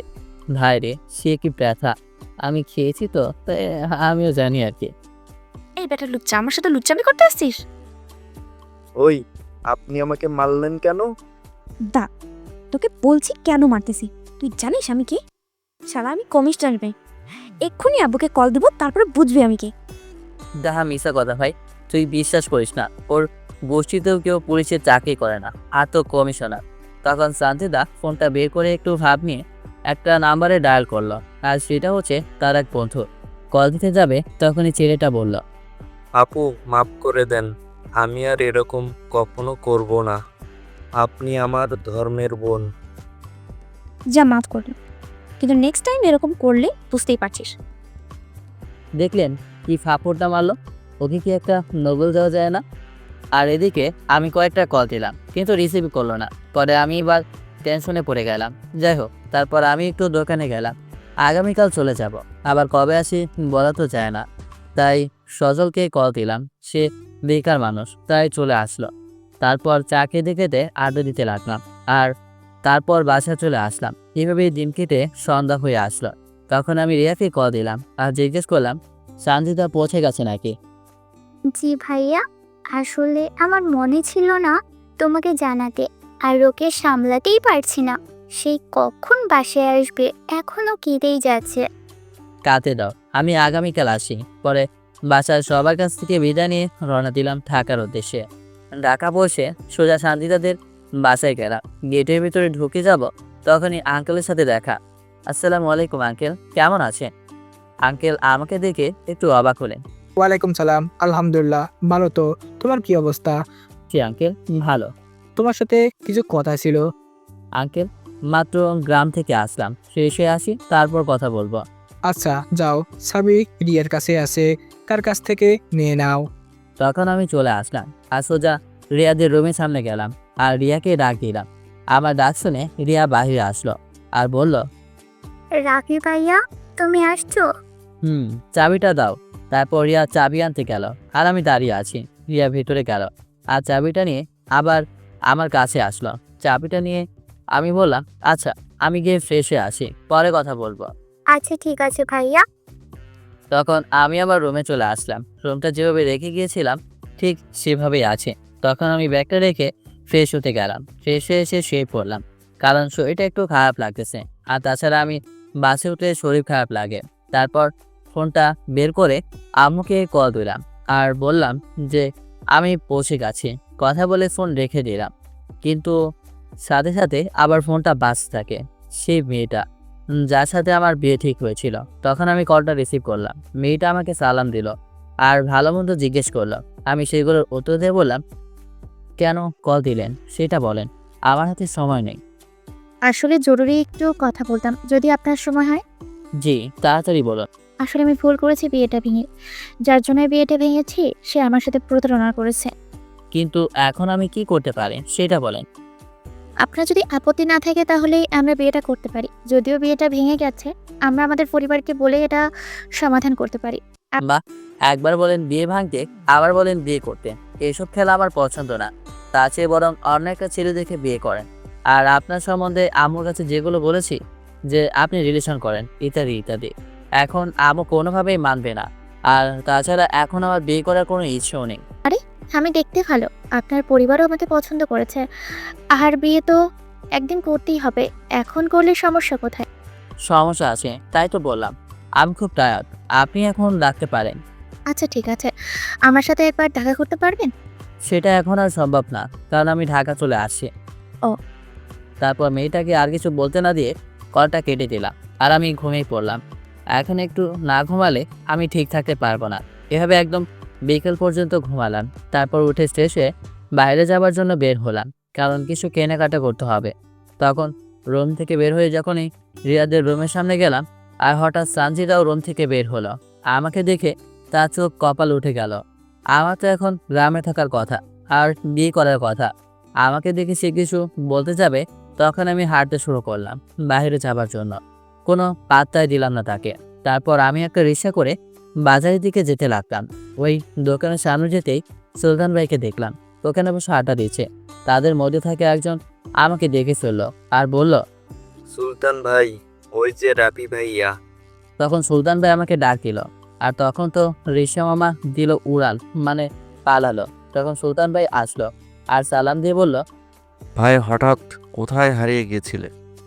এই একটু গ্রামে গিয়েছিলাম। তা আপনারা কেমন আছেন? এই তো, আমরা তো ভালো আছি। তোমার হাতে এগুলো কি হয়েছে? ভাই এসব কিছু না, কয়েকদিন আগে রিক্সা থেকে পড়ে গিয়েছিলাম। কি, কোন শালার রিক্সাতে বসেছিলে তুমি? আরে ওর কোনো দোষ নেই। এখন আপনার ভয়ে যে রিক্সাওয়ালা মামা পালালো, এখন আমি বাজারে যাব কি করে? ওই, তোরা দেখ তো ওই বেটা আবার কোথায় গেল। তখন দুইটা ছেলে গেল ড্রাইভারকে খুঁজতে। আর তখন সুলতান ভাই বলল, সুমন ভাই তোমাকে নাকি অনেকবার কল দিয়েছে, কিন্তু তোমার নাম্বার নাকি বন্ধ। ও হ্যাঁ, আমার আগের নাম্বারটা তো বন্ধ। আচ্ছা, আমি সুমন ভাইয়ের সাথে কথা বলে নিব। তখন তারা রিক্সাওয়ালা মামাকে নিয়ে আসলো। আরে মামা, আপনি ওকে দেখে এভাবে পালালেন কেন? আসলে আমি ভয় পেয়ে গিয়েছিলাম। ভয় পাবার কিছুই নেই, এখন চলেন তাড়াতাড়ি। তখন রিক্সাওয়ালা মামা রিক্সা চালাতে রাখলো। তারপর বাজারে গেলাম, কেনাকাটা শেষ করে আবার চলে আসলাম। এদিকে শান্তিতে তার রুমে গিয়ে ভাবতে থাকে আমার কথা, কারণ আমাকে সে কোনোভাবেই ঢাকায় আশা করে নাই, কারণ আমার আম্মু বলেছিল আমার বিয়ে ঠিক হয়েছে এবং এই কথাটা আমিও বলেছি। তবে রাফি বিয়ে না করে ঢাকায় কি করছেন? কোনোভাবেই সে হিসাব মিলাতে পারছে না। রহস্য সমাধান করতে গিয়ে সে নিজেই রহস্য জালে আটকে পড়েছেন। আর এদিকে আমি বাসায় এসে এগুলো রেখে একটু ছাদে গেলাম। ছাদে গিয়ে কাউকে কথা বলতে শুনলাম। তখন আমার আর বুঝতে বাকি রইল না এটাকে। আপনাদের ধারণাটাই ঠিক, নীলা তার বয়ফ্রেন্ডের সাথে কথা বলছে। তখন আমি গিয়ে একটা কাশি দিয়ে একটা সাইডে দাঁড়ালাম। আমার গলার আওয়াজ শুনে আমার দিকে তাকালো আর বলল, আরে রাফি ভাইয়া যে কখন আসলে? আরে কথা বলো, তারপর না হয় আমি কথা বলবো। না ভাইয়া, ওই আর কি, কথা বলা শেষ। আরে ধুর, এত তাড়াতাড়ি কথা শেষ হয় নাকি? যাও কথা বলো। মানে জি ভাইয়া, তুমি একটু দাঁড়াও, আমি আসছি। এটা বলে নীলা চলে গেল। আসলে আমি জানি প্রথম প্রেম, আর এত সহজে কি কথা বলা শেষ হয়? আর আমি এইটুকু বুঝি না তারা কি এমন কথা বলে। আমি তো ভাই 2 কথা বলার পর আর কথাই খুঁজে পাই না, আর তারা 3 থেকে 4 ঘন্টা কি এমন কথা বলে আমি জানি না। মনে হয় জিজ্ঞেস করে কয়টা ভাত খেয়েছি, কীভাবে খেয়েছি, কতগুলো ভাত ছিল। না হলে কি বলে, কেউ জানলে একটু আমাকে বলবেন। তারপর নীলাগে কথা বলতে লাগলো। তার মেয়ে জিজ্ঞেস করলো, কে আছে? তোমাকে বলেছিলাম না একটা ভাইয়ার কথা, ওই যে রাফি ভাইয়া। ও হ্যাঁ, বলেছিলে তো, তার নাকি অ্যাক্সিডেন্ট হয়েছিল। তা এখন কি অবস্থা? এখন মোটামুটি ভালো, তোমাকে তার সাথে দেখা করাবো। আচ্ছা ঠিক আছে। তাহলে এখন বাই, পরে কথা বলবো, দেখি ভাইয়া কি বলে। তখন নীলা কল কেটে দিল আর আমার কাছে আসলো। ভাইয়া কি শুনলাম? হ্যাঁ, তলে তলে এত কিছু আমরা টেরও পেলাম না। কি শুনলে আর কি বা টের পেলে? ওই যে সঞ্জিতা আপুর আর আপনার ব্যাপারটা। কি এসব তুমিও জানো? জি, শুধু আমি না, আব্বুও জানে। কি আঙ্কেল জেনে গেছে? হায় আল্লাহ, এখন? আরে চিন্তা করো না, আব্বু তোমাকে আগে থেকেই পছন্দ করতো। তা শুনলাম তুমি নাকি বিয়ে করছো, আর এটা শোনার পর থেকে আপুর অবস্থা কিন্তু একদম খারাপ। আমার প্ল্যান তাহলে ঠিক মতে আছে। প্ল্যান মানে? প্ল্যান। প্রমিস করো সঞ্জিতাকে এখন কিছু বলবে না। প্রমিস এখন বলো ভাইয়া। শোনো তাহলে। তারপর তাকে সবকিছু বললাম আর আমার প্ল্যান সম্বন্ধে বললাম। ওয়াও ভাইয়া, যা হবে না কিন্তু সঞ্জিতা যদি নিজের কিছু করে ফেলে? না, সেরকম কিছু হবে না। আর তোমরা তো আছোই। আর আমি এমন ডোজ দেব যাতে করে আত্মহত্যা করার চেষ্টাও করবে না। ঠিক আছে ভাইয়া, তা তুমি কবে ফ্রি আছো? কেন, বিকেলে ফ্রি থাকবো প্রতিদিন। ওই তুমি বলেছিলে না আমার বয়ফ্রেন্ডের সাথে দেখা করবে? হুম। তার সাথে দেখা করাবো একদিন বিকেলে। আচ্ছা এখন আমি যাই। ওকে, যাও। তারপর নীলা চলে গেল আর আমিও নিচে চলে আসলাম। আর তখন মনে হলো আঙ্কেল তো বলেছিল তার সাথে দেখা করতে। আচ্ছা এখন না হয় রান্না করি, পরে যাবো আঙ্কেলের কাছে। তারপর রান্না করতে লাগলাম। একটু পর ফোনটা বাজতে লাগলো। হাতে নিয়ে দেখি রেজা কল দিয়েছে। কেমন আছো? আসবো। তারপর কিছু কথা বলে কলটা কেটে দিলাম আর আমার রান্নার কাজে মনোযোগ দিলাম। এভাবে রান্না শেষ হলো। তারপর খাবার খেতে গেলাম। খাবার খেয়ে ভাবলাম এখন গিয়ে আঙ্কেলের সাথে কথা বলে আসি। যেই বাবা সেই কাজ। গেলাম আঙ্কেলের রুমে। আর রুমে গিয়ে জানতে পারলাম আঙ্কেল বাসায় নেই, বাইরে কোথাও আছে। তখন আমি রিয়াকে বললাম আঙ্কেল আসলে আমাকে একটা কল দিবে, কেমন? আমি ছাদে আছি। এটা বলে আমি ছাদে চলে আসলাম। তখন আমার মনে পড়লো সুলতান ভাইয়ের কথা। সে তো বলেছিল সুমন ভাইয়ের সাথে যাতে কথা বলে, তাই ফোনটা বের করে সুমন ভাইকে কল দেয়। একটু পর রিসিভ হয় আর বলে, আরে ছোট ভাই, কেমন আছো তুমি? আলহামদুলিল্লাহ ভালো। আপনি কেমন আছেন? আমিও ভালো। তা ওই এলাকায় থাকতে কোনো অসুবিধা হচ্ছে না তো? না ভাইয়া, এমনিটি তো সব ঠিক আছেন। তা কি করছেন? তারপর তার সাথে আরও কিছু সময় কথা বলে ফোনটা কেটে দিলাম। কিন্তু রিয়া তো এখনও কল দিচ্ছে না, হয়তো আঙ্কেল এখনও আসেই নাই। তখন আমি একটা গান শুনতে লাগলাম আর রিয়ার ফোনের অপেক্ষা করতে লাগলাম। একটু পর রিয়া কল দিল আর আমিও নিচে আসলাম আর সোজা আঙ্কেলের রুমে গেলাম। আসসালামু আলাইকুম আঙ্কেল, কেমন আছেন? বাবা আমি ভালো আছি। তা তোমার শরীরটা ঠিক আছে তো? জি আঙ্কেল, এখন আমি ঠিক আছি। তা আঙ্কেল কি যেন বলবেন বলেছিলেন? আসলে কিছু কথা ছিল যেগুলো জানা বা বলা আমার খুব দরকার। জি আঙ্কেল বলুন। প্রথমে আমি ক্ষমা চাচ্ছি সঞ্জিতা তোমার সাথে যা করেছে তার জন্য আমি লজ্জিত। আরে আঙ্কেল, এসব আপনি কি বলছেন? আমরা ছোট মানুষ, ভুল করতেই পারি, আবার সব ঠিকও হয়ে যাবে। এইসব বলবেন না। শুনলাম তুমি বিয়ে করছো। আসলে আমি কয়েকদিন ধরে একটা জিনিস খেয়াল করছি, আমার মেয়েটা এখন কেমন যেন পাগল পাগল হয়ে যাচ্ছে। হয়তো মেয়েটা সত্যি তোমাকে পছন্দ করে। আর বলি বা কি লাভ, তোমার তো বিয়ে ঠিক। একটু হাসি দিয়ে, আঙ্কেল আমাকে আপনি এই চিনলেন? বিয়ে করলে তো আমি আপনার মেয়ে কি করবো? মানে কি তোমার বিয়ে ঠিক, আবার বিয়ে করলে নাকি আমার মেয়ে কি করবে বুঝলাম না। আসলে আঙ্কেল আমার কোনো বিয়ে টিয়ে ঠিক হয় নাই, তবে আম্মু মেয়ে দেখেছিল, কিন্তু আমি সানজিদাকে বলেছি যে আমার বিয়ে ঠিক। কি তাহলে এখন গিয়ে আমি আমার মেয়েকে বলে আসি যে বিয়েটা তোমার সাথেই হচ্ছে। আরে না আঙ্কেল, এইসব বলবেন না, তাহলে আমার প্ল্যান ভেস্তে যাবে। প্ল্যান মানে? প্ল্যান। আপনার মেয়েকে সাহায্য করার জন্য একটা প্ল্যান করেছি, আর এই প্ল্যানে আমাকে সাহায্য করবে আমার এক ফ্রেন্ড, আর সাথে আপনার 2 ছোট মেয়ের সাথে আপনিও। আমাকেও এসবে টানছো, তবে আমার যেন কেমন ভয় করছে যদি আমার মেয়ের কিছু হয়ে যায়। আরে সেটা নিয়ে আপনি টেনশন নেবেন না, আমি দেখবো সেটা।